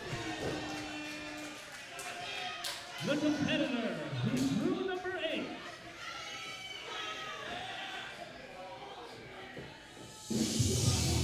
Chris Pratt. Oh, here's a face that we haven't seen in UCW, but I know this guy, Chris Pratt. Former Primo's wrestling champion out in Colorado. This guy is exciting. I tell you what, a new addition of the roster that's been brought in on behalf of the UCW Zero Board of Directors. More on that to come. Not necessarily anything we can really talk about now, but really just an exciting. And as the Deacon of Doom now comes out here, I don't quite. Nope. What are you doing? I think he forgot his Bible. The Book of Is that Doom, what he did? He perhaps? forgot his Bible. I believe so. Well, back to in the ring. We still have 8 competitors. We have not had a single elimination yet. Not quite. So 8 men still in the ring at this point. Yeah, but rest assured, that ring's going to get crowded here pretty quick. Oh, absolutely, and especially if you get a lot more big bodies like Andrew SoWell, you got to wonder how much weight that ring can really hold. Looking at the edges, man, it looks like everything's all tight. I think we'll hold, but, man, we got to start unloading these bodies. That's exactly right. And you know what? It looks like Chris Rath almost was the first person to be eliminated, but Andrew SoWell and Warren Angel, and oh man, SoWell just took a shot from Angel. Bronson could be on his way out of here as well. Oh, did he go over the top? I didn't see it. Man, he is freaky. Look at that bat thing he's doing with this. It's just, you know, it's amazing just the progression of how an athlete works. It just seems like yesterday he was part of the God Squad. As we're coming up on entrant number 9. Introducing the competitor who drew number 9.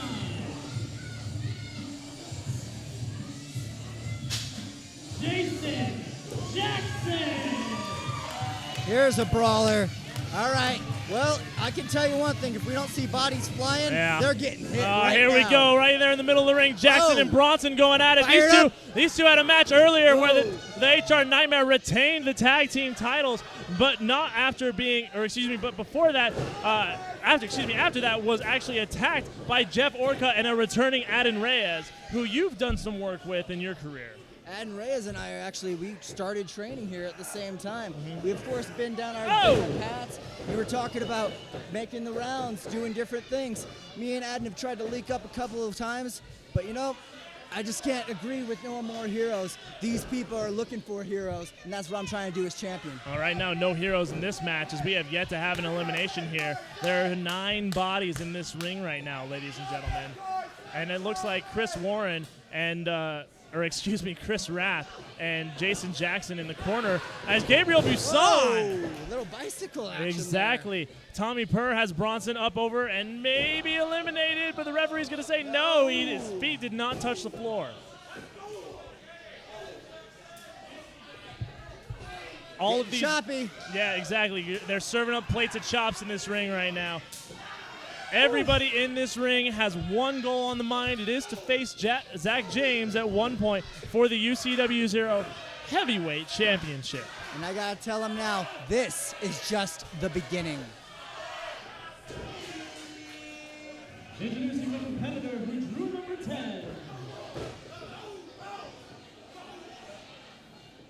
Number 10 coming our way. The Gringo. Whoa!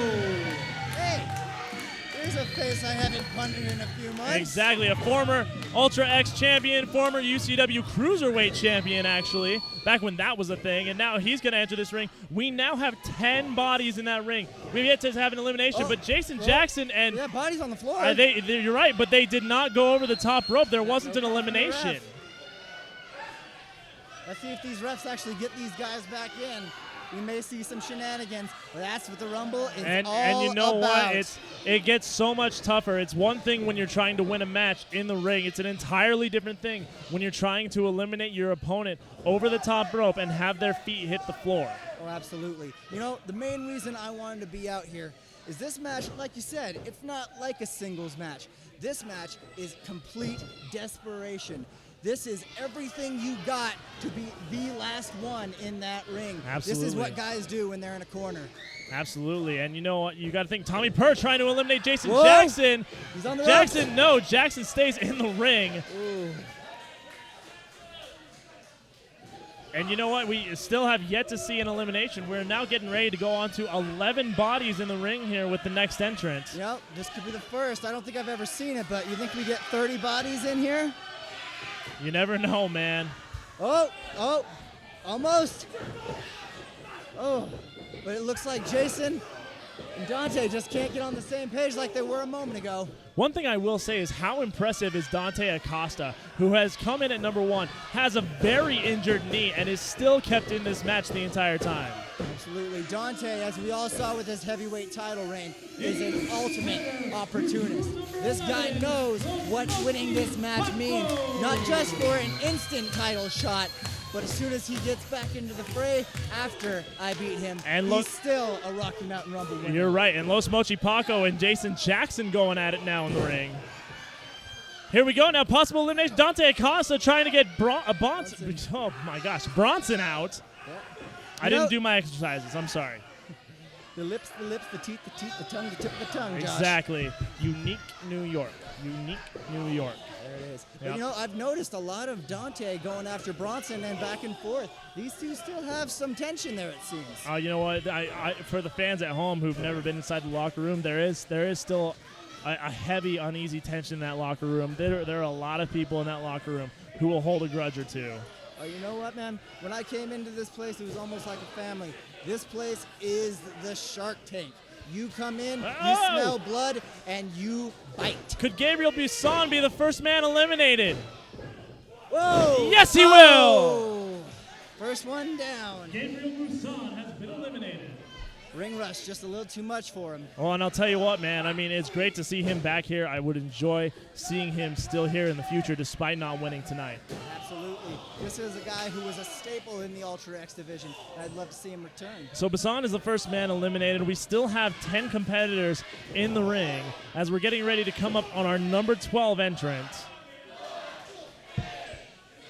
Listen to that crowd. Count this down. They can't wait. The competitor who drew number 12. Dante! my God. I don't even have anything to say about that. That man just took off his overalls, got in the ring, and he started eliminating people. Whoa, that is quick. Warren Angel has been eliminated. Carson Jacobs has You know, been I think eliminated. he's been tossing bales of hay all month ready for this. I tell you what, the farmer's tan certainly shows that he's been tossing something. And what was this? This the Tom Chad? Tom Chad. I love it. Oh, Whoa. boy. Well, and Here we Andrew SoWell wants nothing to do with the big boy in Tom Chad. Battle of the Behemoths. Having a war of words. A lot more talking I was expecting here.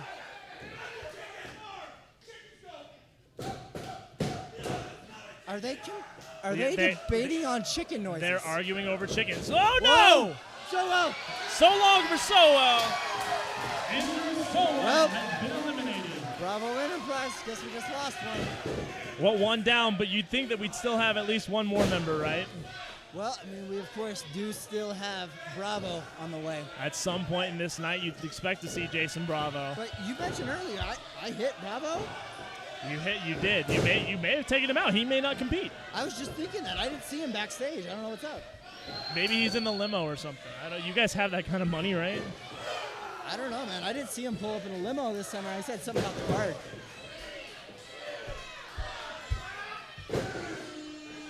The competitor who drew number 13, Nick Valentino. And ladies and gentlemen, here comes a man who just competed for Zack James' UCW Zero Heavyweight Championship. Came up a bit short.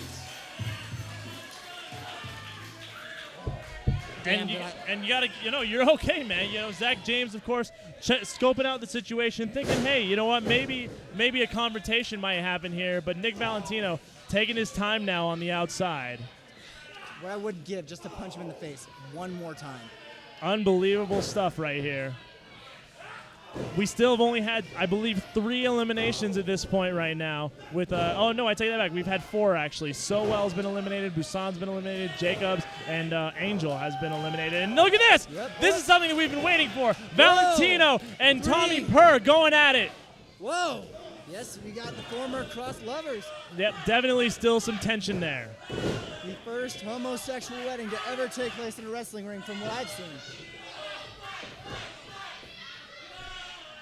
But you know those wrestling weddings, that's why I can't imagine I'd have Exactly mine. right. Come on, Tommy. Oh man, big kick right there to the head. Oof.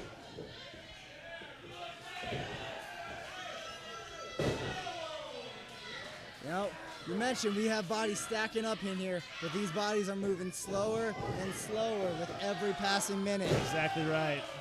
These guys are beating the hell out of each other. Tom Chad's still the big enforcer right now in this match. He could be the guy to, he could be this dark horse in this match. As the Durango Kid has Dante Acosta. Look at this now. Almost. Oh, he's on his Could head. Acosta be eliminated here? Oh my goodness. No. Unbelievable stuff here in the Rumble. We got 2 refs over there. It's close. But Tom Chad's certainly the dark horse here. The next this guy competitor. is a bruiser. You've got to be kidding me. Number 14 is Josh Damien. Josh. Cheer for him, everybody! Get in there, man. You got this. Well, I guess I'll see you perhaps in the title picture. Yeah.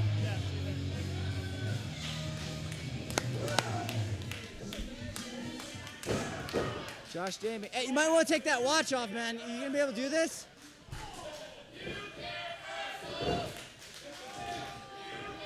Maybe he can. We'll see. Okay, he's bringing out the Paco shirt, trying to channel his inner wrestler. Josh Damien, of course, he's got some height. He's got some mass. I've seen this guy. Oh! No. What's this? Whoa!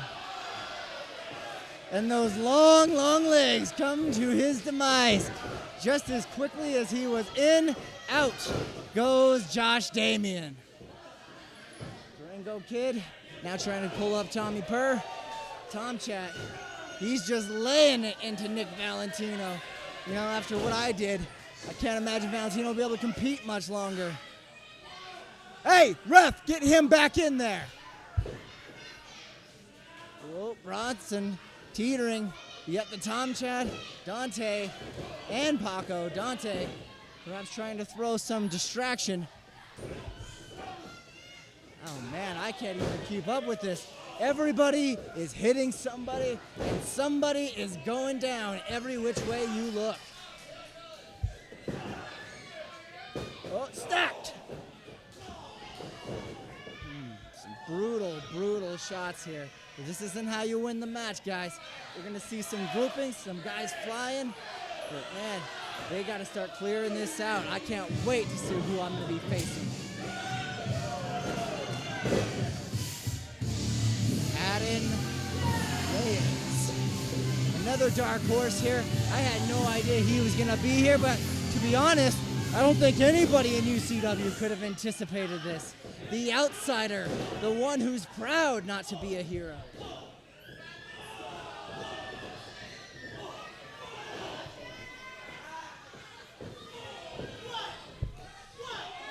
Certainly a loudmouth.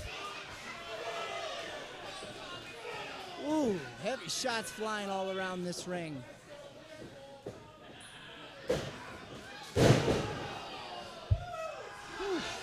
Man, if they keep bouncing around like that, I have no idea how this ring's gonna hold under this much weight.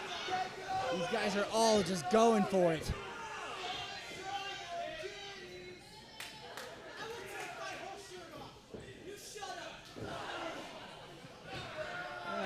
UCW Universe making their voices known. Man, Josh Damian must have really hit hard over there. I haven't seen him. He's not stirring around or nothing. Just shows, again, we have no padding on these floors. You walk into this arena, you feel concrete. Josh Damian looks like he's gotten himself checked out by the medical staff. He's coming back our way.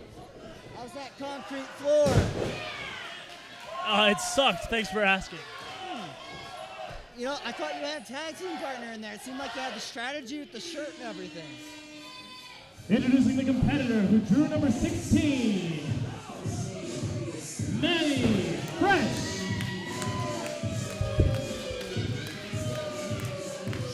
Manny Fresh, another former champion here.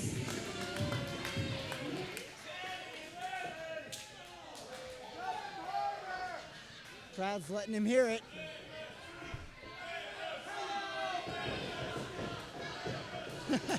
Perhaps a meeting of the brothers?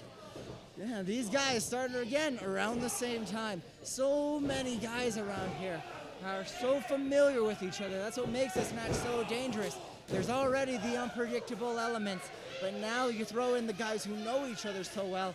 How do you get somebody over that top rope and close their chance at a World Heavyweight title match? Oh, Chris Rath over the top rope. Manny Fresh showing some muscle.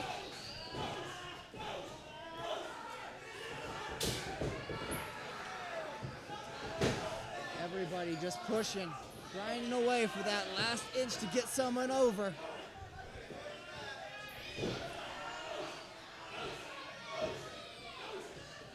Dante. Oh, those feet are dangling. He's close. Like all right. Well, let's never do that again. You know, you seem to do that every year, even though I always hear, let's never do that again. You know what? I wasn't planning on going in there. I told management specifically I had no interest in doing this. I still have no interest in doing it, and I will never do it again. Yo, Josh, I can't believe it with your list, keeping on to the list every year. It seems like you had a strategy through Paco. The competitor who drew number 17, R.J. Remington IV. Is this Mozart? He's coming out to Mozart. He's got what looks like $100 bills, and he's yep. Yep. Those are $10,000 bills. 10,000. Wow. Yeah, $10,000 bills. You know, I don't think you're allowed to write on the bills. I believe that's actually a felony. Well, you know what? I mean, he apparently has the money. I don't think anyone's going to tell him otherwise. So. It's unbelievable. Just sprinkles his money around.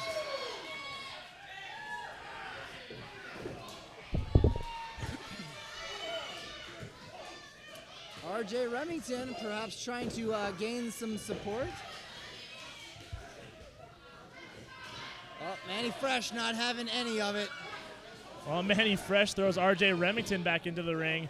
And Remington, I believe this will be his debut as well, if I'm correct.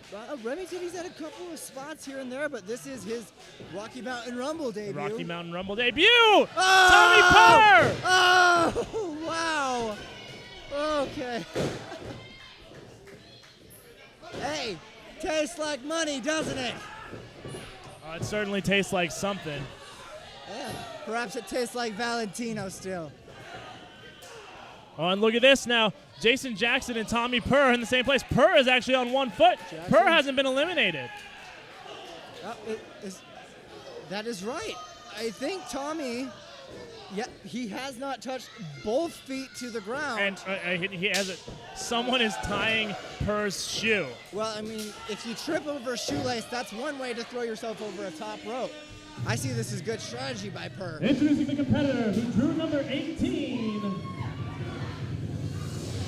Junior X. And I'll tell you what, Zach, this is a guy that you and I both know very well. Former leader of the Salt City Masquerade, current tag team partner of Los Mochi Paco, who I don't want to talk about. Boom! Sucker! Whoa! And I tell you what, is picked up. Adin Reyes just about got his head taken off right there. Junior X getting ready to clear house here. Going after Tom Chad now. Oh! Perhaps had to stop himself there. The 801 district. Grenade! Oh! Oh, wrestling. You're a funny thing, aren't you? Oh, so funny. You know, that grenade is actually pretty serious. Heard he actually got third-degree burns from that once. Well, Zack that James, or something was burning in his tights. He told me about it. I don't remember all the details.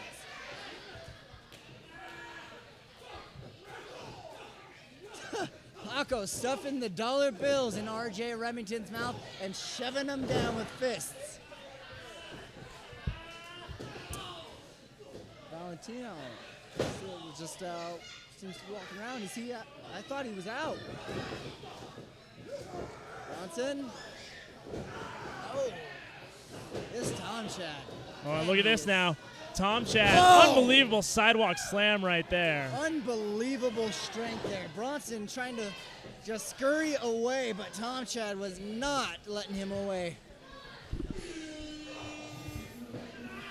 Introducing the competitor who drew number 19. Number 19, we're getting about 2/3 of the way through this. All right, now we have an interesting element. You had the 801 district.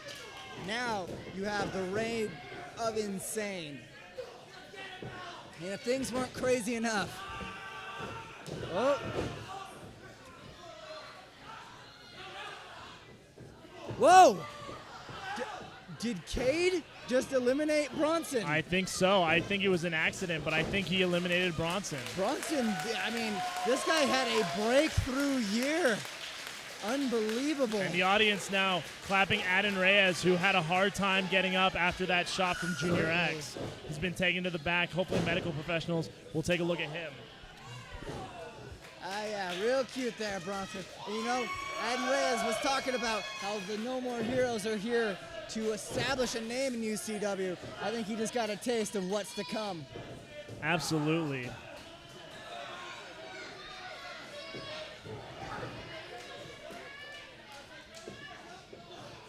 Well, and you know, there's just so much chaos going on around the ring right now. Los Mochi Paco is holding on to dear life.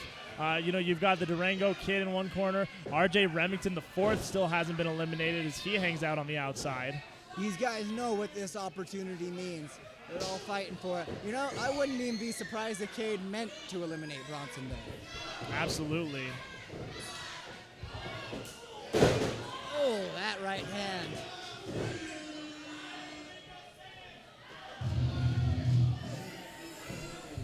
Boss. Introducing the competitor who drew number 20, Jason Bravo.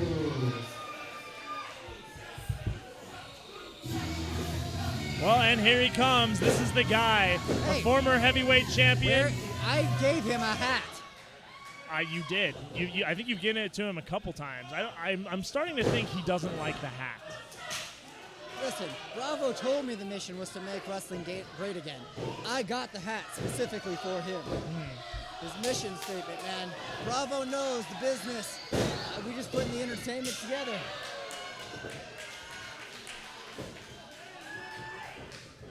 Oh, certainly doesn't seem like he's having a good time out here.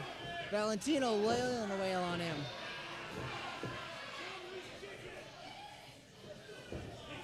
Oh, and look at this now. Tom Chad taking it to Valentino. You've got a little bit of everything going on here. Durango Kid with a kick to Junior X.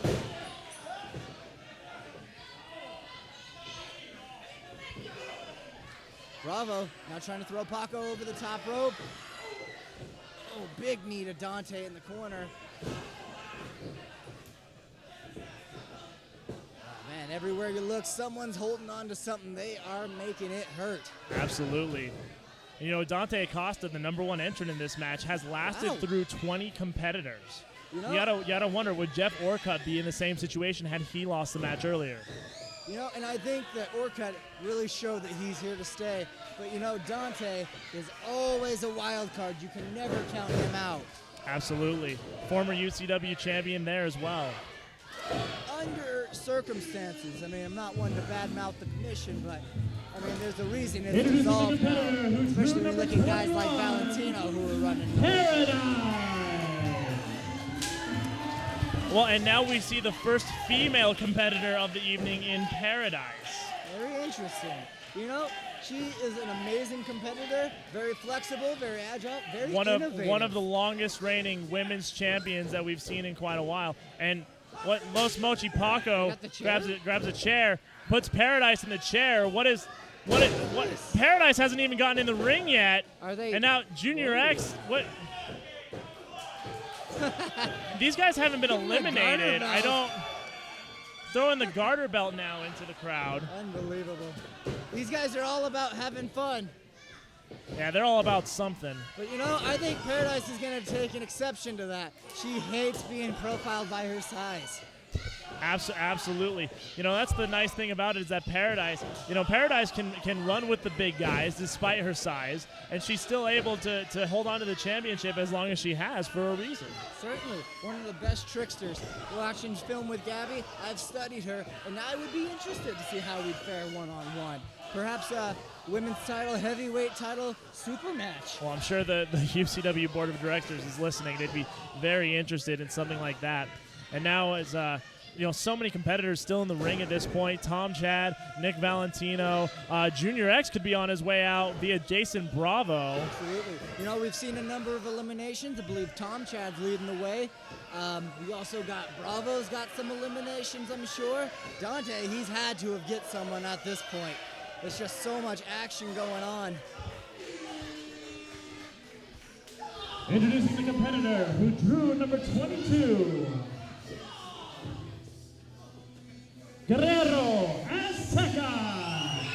I'll tell you what, here comes a guy who's got a firestorm, and RJ, Remington, and Tom Chad taking it to him. In fact, now 3 competitors going up against Guerrero Azteca. You'd think that the Durango Kid, out of all people, would know better as a former tag team partner to Guerrero Azteca, but look at this.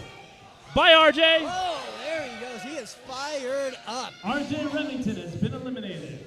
You know, I was going to say that Guerrero came out here with a chip on his shoulder, and I thought I knocked it off. But damn, he is fire and vinegar right now. Yeah. He is all over the place. Tries to eliminate the Durango Kid. Nope. The Kid not quite. Kid, oh, no! Oh. Those big the Durango looking Kid rights. has been eliminated. Nice shirt. And take a look.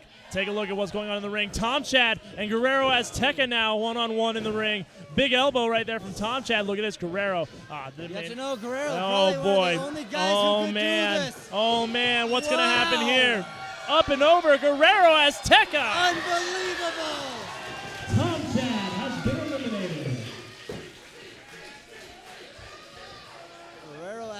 hearing it from this audience. And that was a hell of an elimination. Tomcha, I believe, was leading the way.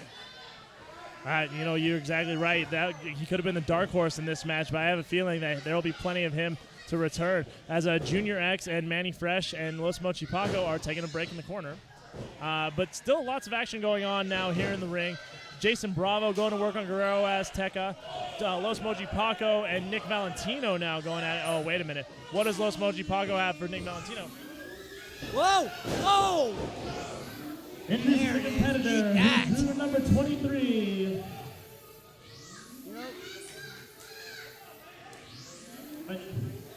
El Nada? What?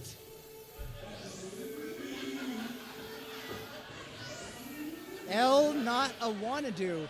Must listen to SoWell or... this guy looks this is a little suspicious, and now we've got 3 officials in the ring now. You know, he reminds me of Cactus Stan. You remember that guy? Yeah, absolutely. El Nada Wanna-Do has been Or eliminated. Humankind. Humankind was a good wrestler, too.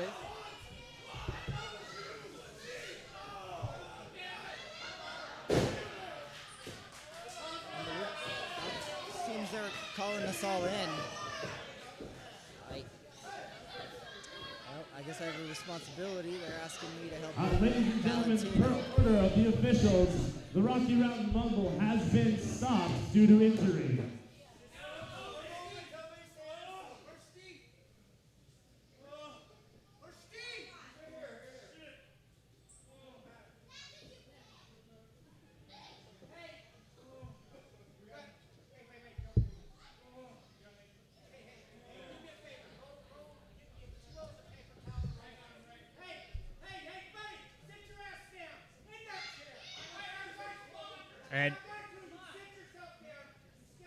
And a dangerous situation here, as it looks like Nick Valentino may have suffered a neck injury here. Officials have ordered this match to be stopped. The CEO, Stevie Slick, now here in the ring, attending to SoWell. It's something, injuries happen in this business. It's a dangerous business to be around, and you can feel there's an uneasy tension here in the arena, as there are a lot of fans of Nick Valentino, that's for sure. Referees and officials of UCW management are currently working with Valentino. Hopefully we'll get a medical update soon here. There isn't a single person in the locker room who wants to be in this situation right now, but it is a dangerous risk of this business and something that we do know about here.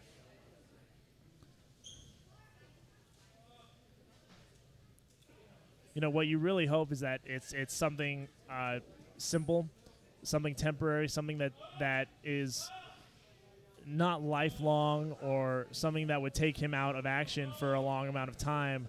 But it's definitely an uneasy feeling here in the UCW arena. You hope for something like a thumbs up from Valentino, something like that.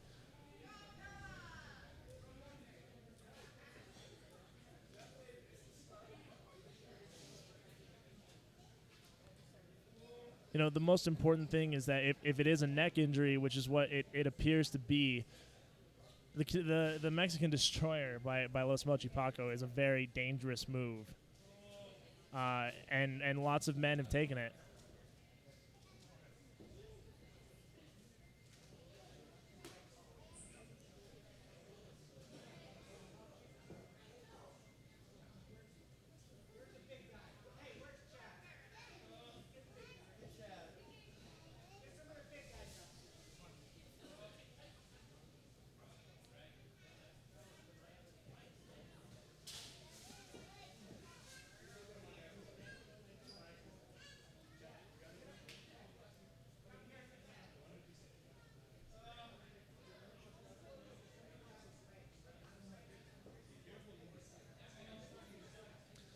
You know, the important thing is that at the end of the day, the locker room is still, really, it's like a family.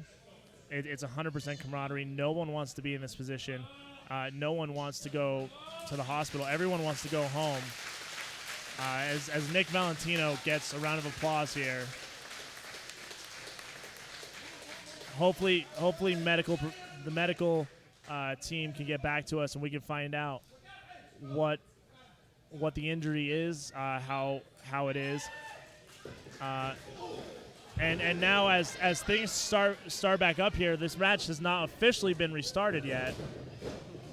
All right, back. Man, you know, I mentioned some things about Valentino earlier, but and the referees have officially restarted this match now, I assume. It appears so. There seems to be some concern, people funneling out to the hallway perhaps to see what's going on. Guerrero funneling from the back in. Well, I mean, these guys, the match continues. These know that the opportunity is still there nonetheless. You know, Nick Valentino is a bastard, but he's a hell of a competitor. I don't think anybody wants to see that. Whoa! Oh! I have never seen a rope used so effectively. Well, I mean, that's revenge for earlier, right? Oh. I don't know any other way to describe it. They gotta move. They gotta get out of there. She may come back. It may bounce off. I would not want to be there again. You know, I have a feeling it's not the first time that Paradise has busted a guy's balls before. Amen. Introducing the competitor who is drawn number 24, Whoa. Guerrero Azteca. Well, and this is interesting. This is definitely of relative interest to you, isn't it, Zach? Absolutely. I didn't even know she was going to be here tonight. Thought she was still recovering from our vacation. Well, recover. Hey, we had a great All right, that's enough. time, That's man. enough. It's a family show. I've said some things that have crossed the line, but it's still a family show. Well, Shay, she looks Well, fresh and you know ready to what? go I from mean, that. she's definitely willing to get some Whoa. frustration out There you here. go. See him lay it down. What? And, well, and CEO Stevie Slick.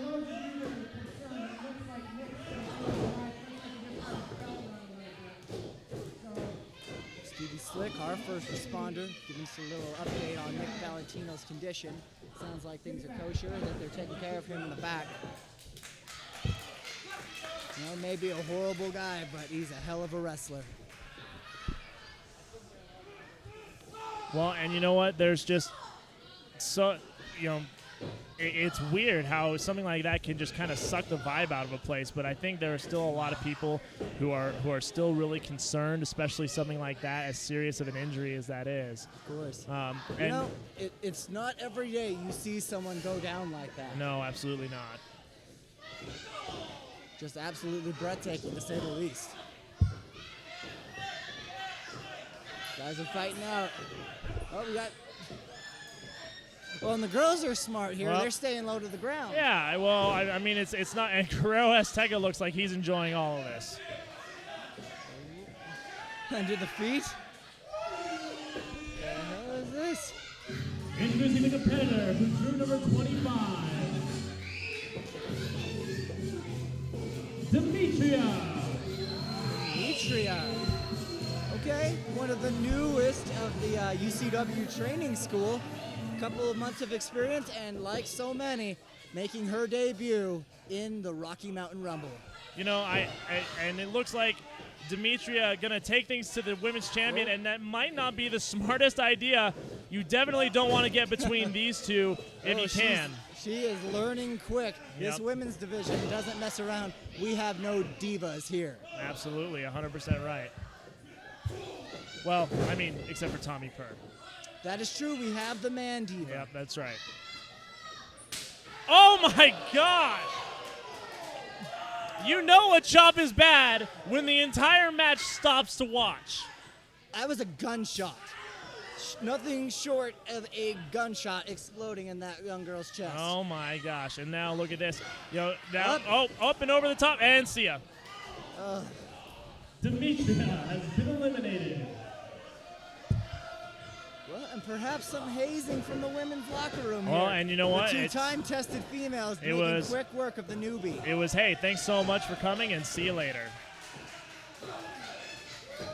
That's right, baby. Lay a couple shots into Guerrero for me. You already did a bunch of that yourself earlier. Now you want your girlfriend to take the fight to him? You know, like I was mentioning before, he seems to have a little bit of a chip on his shoulder. Maybe if he feels the thunder chop from Gabby, he'll start reconsidering throwing those around. Absolutely. Still a lot of competitors in the ring, a lot of former champions. I look around and I believe every last one of these competitors is a former heavyweight champion or a champion of their class. Put your hands in the air for Howie Alexander!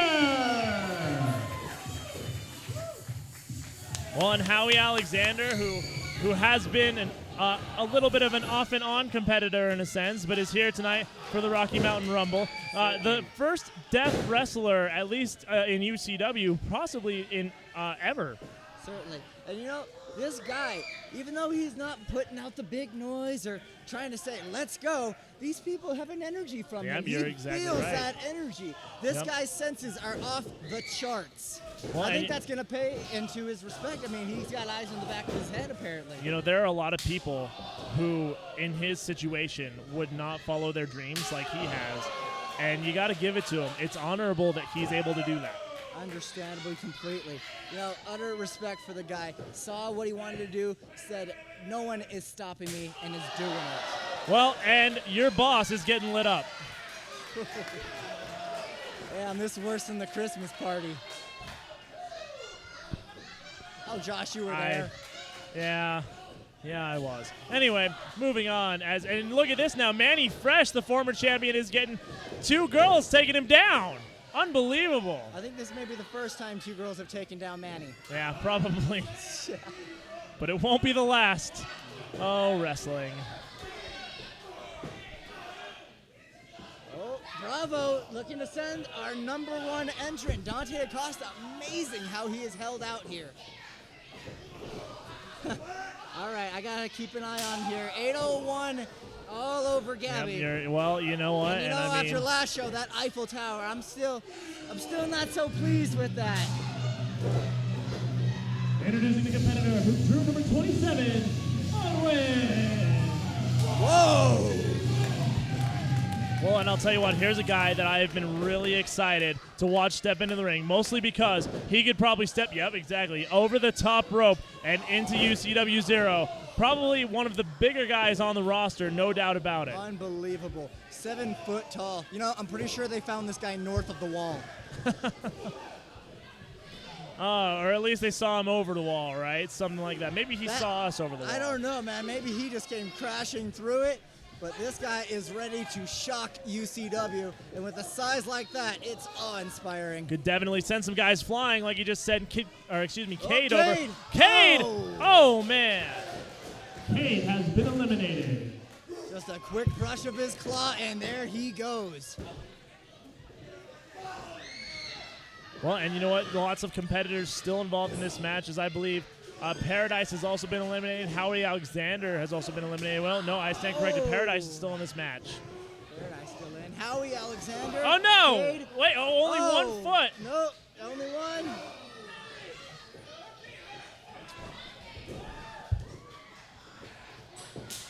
And wait, Manny Fresh and Los Moji Paco playing a game back and forth with Paradise. And you know, things are winding down here, but Gabby seems to be holding strong. She's fresh. Most of the competitors in this match, she's one of the freshest. You got to give her credit. Definitely one of the tougher competitors. Has been on this roster for quite some time. Absolutely. A lot of Paradise as well. Unusual partnerships now. Manny Fresh appears to be teaming up with Paco. The competitor who drew number 28, Braydon Austin.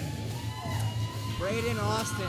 Here's the guy you know would love to get back on the marquee. And the man who lost the Ultra X title earlier tonight to Andrew SoWell, who has been eliminated not once but twice tonight, ladies and gentlemen. Exactly. You got to wonder, with Austin losing the Ultra X title, it opens him up to an entire new realm of possibilities, as Paradise is just eliminated. I was just thinking, you know, the door just closed on his Ultra X reign, has a window open, and it's not just that window. You got to climb the sill, and you got to break through that glass ceiling. You're exactly right. As Braydon Austin is now taking the fight to Odwin. So many hard hitters in this man, one. and Guerrero Azteca is just manhandling Jason Bravo. Paradise is still slapping the back of the legs of Odwin. She's clearly upset. Has Paradise been eliminated from this match? I believe she has. Oh, and now Guerrero Azteca trying to get Odwin up and over. And look at this now. It's going to be 3-on-1. You've got, I believe it's Braydon Austin, and Guerrero Azteca and Manny Fresh were trying with no luck. Jason Bravo trying to get Los Mochi Paco. And now, wait a minute. Whoa. Junior X, I couldn't tell if he was trying to help or eliminate Los Mochi Paco. I mean, this is a match where you're all for yourself, but, I mean, at this point, I can't imagine being wise. Junior X almost eliminated. Hasn't touched the floor yet. Shaking. Almost. Yeah, there are some explosives going on in there. Absolutely, definitely. And that's not just Junior X's grenade.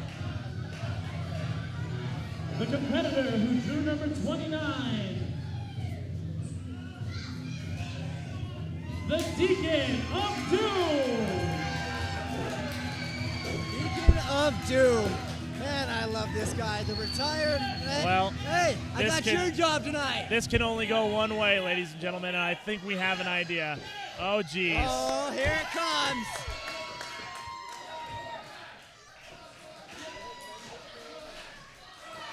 He's got a nice choice in shoes. It looks like he's rocking those Jordans just like I am. Yeah. There's certainly some Nikes, man. But, you know, I'm a little disappointed not to see the diaper of Doom on the Deacon. You know what? I think I'm okay with it, frankly. I'm fine with the fact that it's not here. You know, this just shows how important this is to not only the active wrestlers. This could jumpstart anyone's career at any point. Absolutely. Yeah, definitely could. St. Pierre's Paco and Junior X are back on the same page.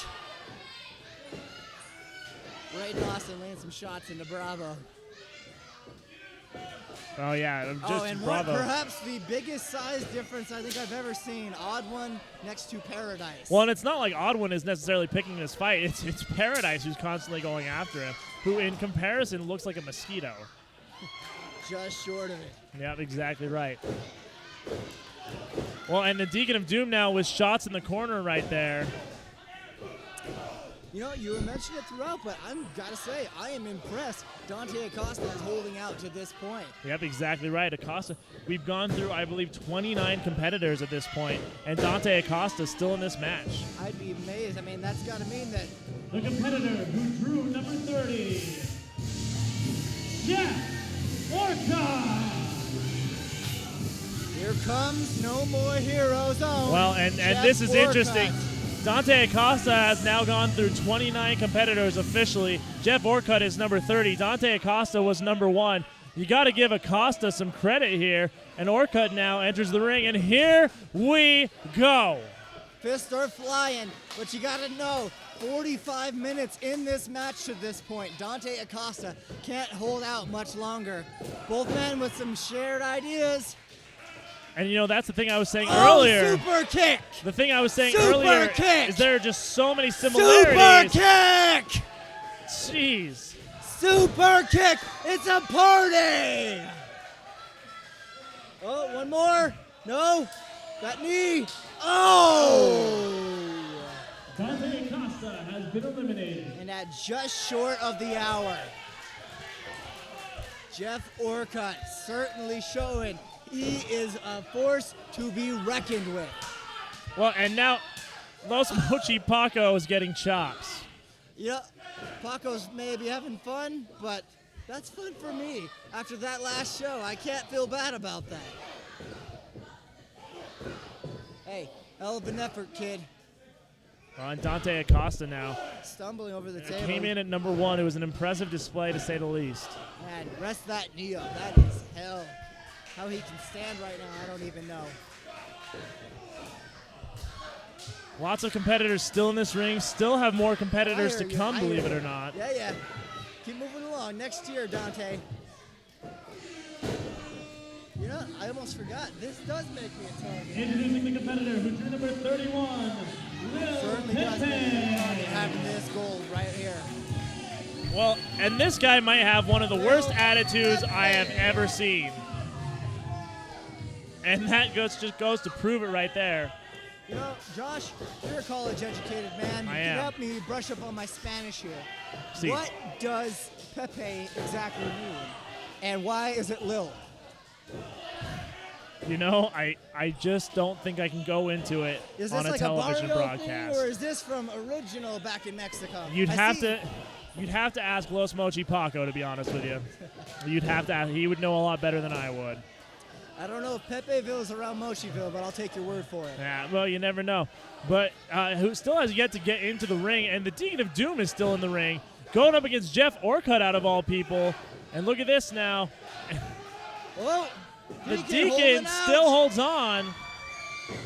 Oh! Foot, meat, skull. The Deacon of Doom has been eliminated.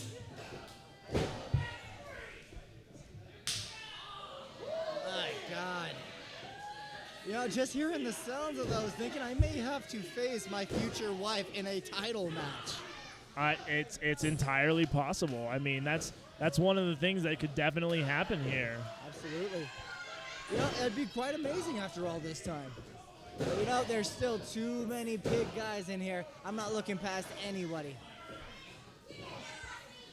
Well, and now we've got Los Mochi Paco. Junior X could be eliminated right here as we have our next competitor coming out in just a second. Man, how many more we got of these? The competitor who drew number 32, Finn. Number 32, bringing a number past what the Royal Rumble would bring you. Well, oh, man. Oh, he's cleared. Braydon Austin has been eliminated. Bravo! Jason Bravo has been eliminated. Well, Uh-oh. that's too bad Well, for Big Bravo, Vig really. and Odwin. And you know what? I never thought I'd see someone who could be bigger than Big Vig. But Odwin could take the cake on this one.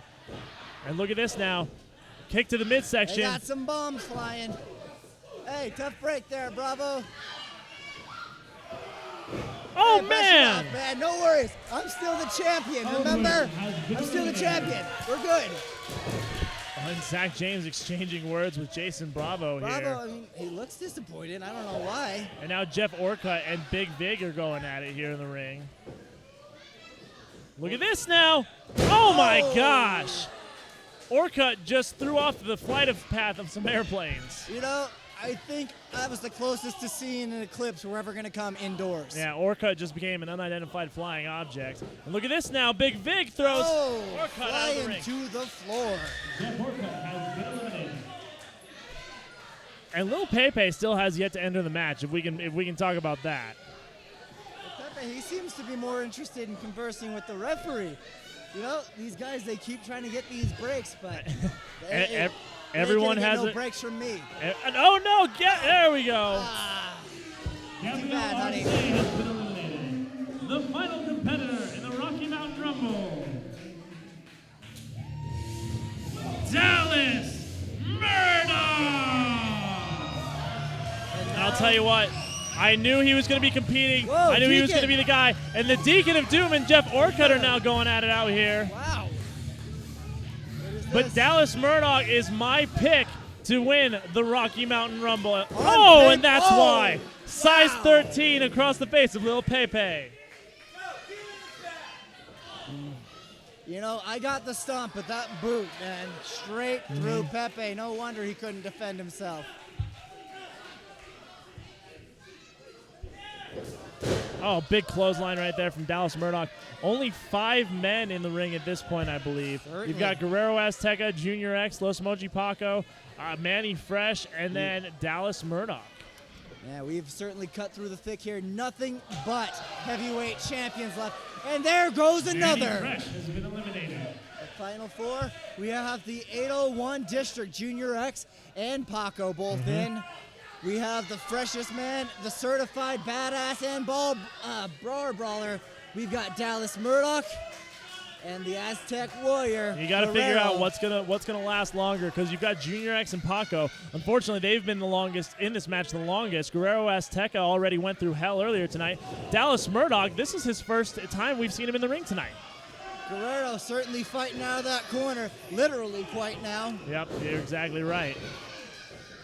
Dallas Murdoch picking his spots. He's trying to keep that wind. He knows that is his advantage. And here we go now. Irish whip out of the corner. Murdoch goes straight into the corner. Big clothesline from Guerrero Azteca to Dallas Murdoch.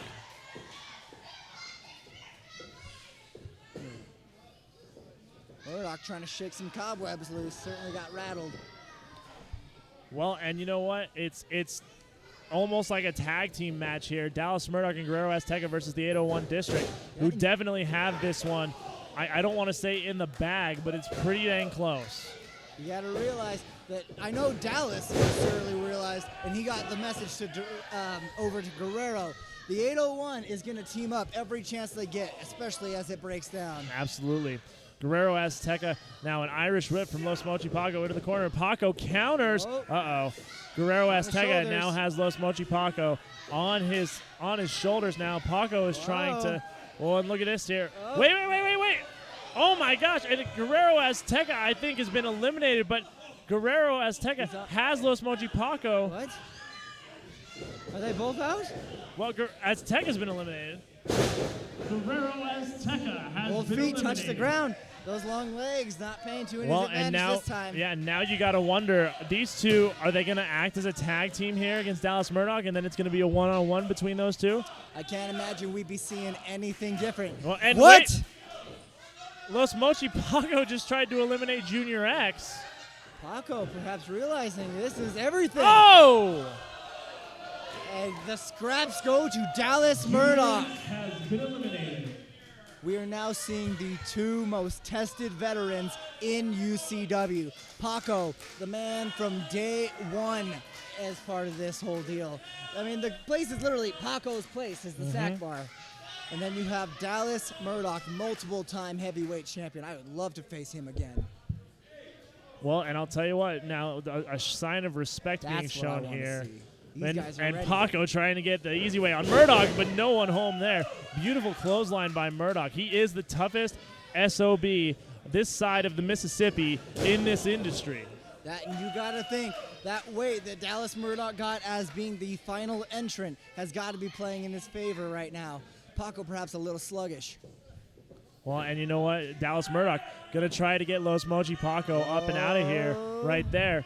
This could be it. We could have your number one contender. It could be a guy that you faced before in Dallas Murdoch. Could very easily be, but Paco still stays in the ring. Paco says no. Well, and here we go now. Irish whip. Los Mochi Paco counters. Oh, beautiful. The flying burrito. Is that what it's called? I believe so. I've eaten a few of those. Is that what he calls it? I don't know. Those coming straight from Mochiville. Oh, and look at this now. Los Mochi Paco now trying to eliminate Dallas Murdoch here.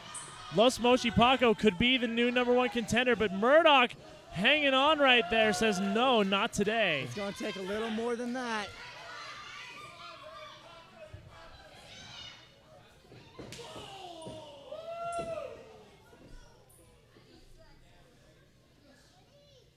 And chops right there to Los Mochi Paco. And now is when we can see these guys start to take their time. This is about punishing your opponent, so they won't fight back when you throw them over the top Big rope. Samoan drop right there from Dallas Murdoch, who could very well be on his way to the number one contender. Oh, I don't know about this. Off the middle rope, no one home. Nothing but canvas. Gut check time. Who wants it? What? And isn't that the well, final? I could have swore that Dallas Murdoch was the final entrant. he is the final entrant, but right now we hear the music for Cassidy. And, well, Cassidy is wearing a Nick Valentino shirt. I'm not sure what Cassidy is doing out here exactly. Cassidy always wanted to make a spectacle of himself. You gotta remember, there's a former tag team in Cassidy and Dallas Murdoch out here. The Regulators. The Regulators, exactly. But Dallas Murdoch looks to be just as surprised to see Cassidy out here. I think they're just waiting for him to get in. They don't want to waste any energy on each other. They know as soon as they turn their back, they cannot trust Cassidy. Wait a minute! Wait a minute! What is Nick Valentino doing here? Oh my God!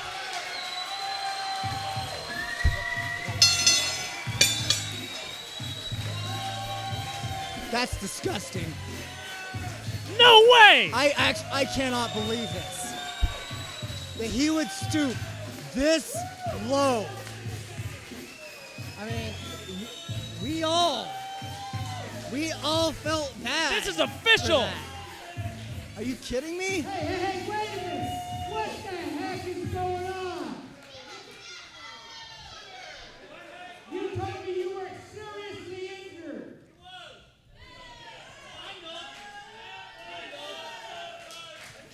Well, you were eliminated already. You were eliminated already.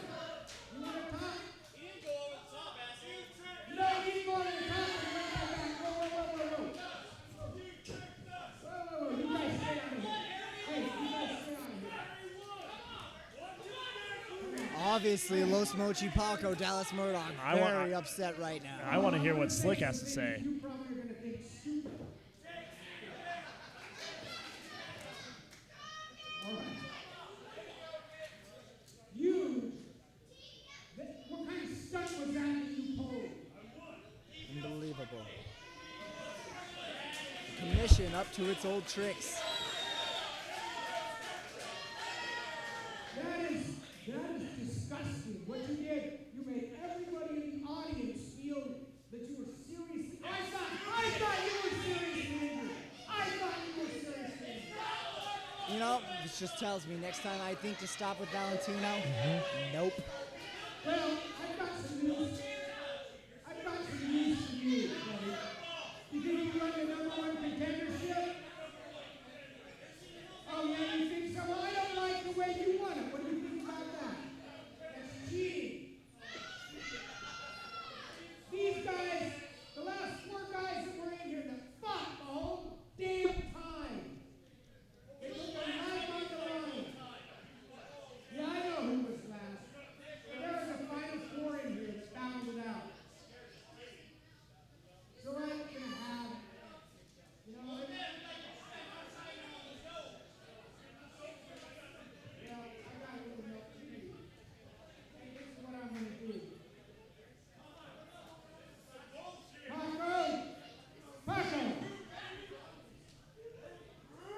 Paco? Paco, listen to me. I'm going to let you and Murdoch and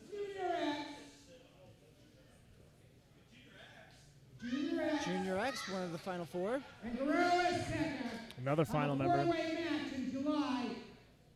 And we're going to have 2 #1 contenders come August. Oh, yeah. All right. 2 #1. So it sounds like they're delaying my title match and going for a fatal 4 with the final 4 of the Rumble.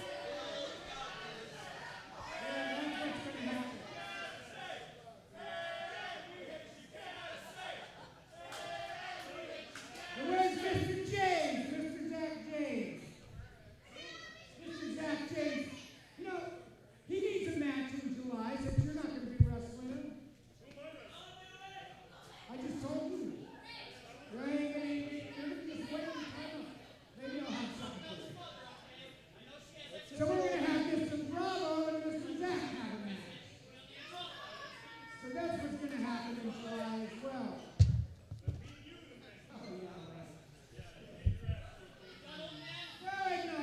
So it sounds like I've got Jason Bravo next month, taking on the boss. I'm sure this will just be a friendly exhibition next month. As for this, we got anything but friendly.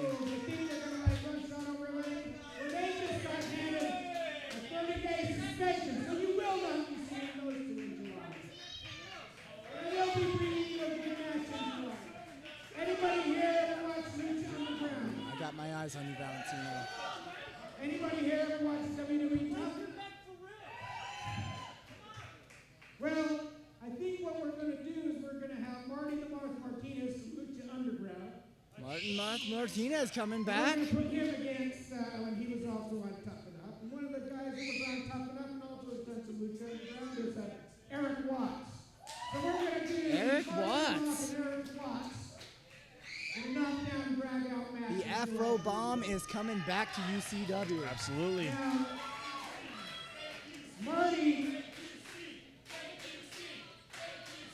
Marty this evening is in Los Angeles filming Ultima Lucha 3, and he's in the contendership for that. We'll see how he goes. But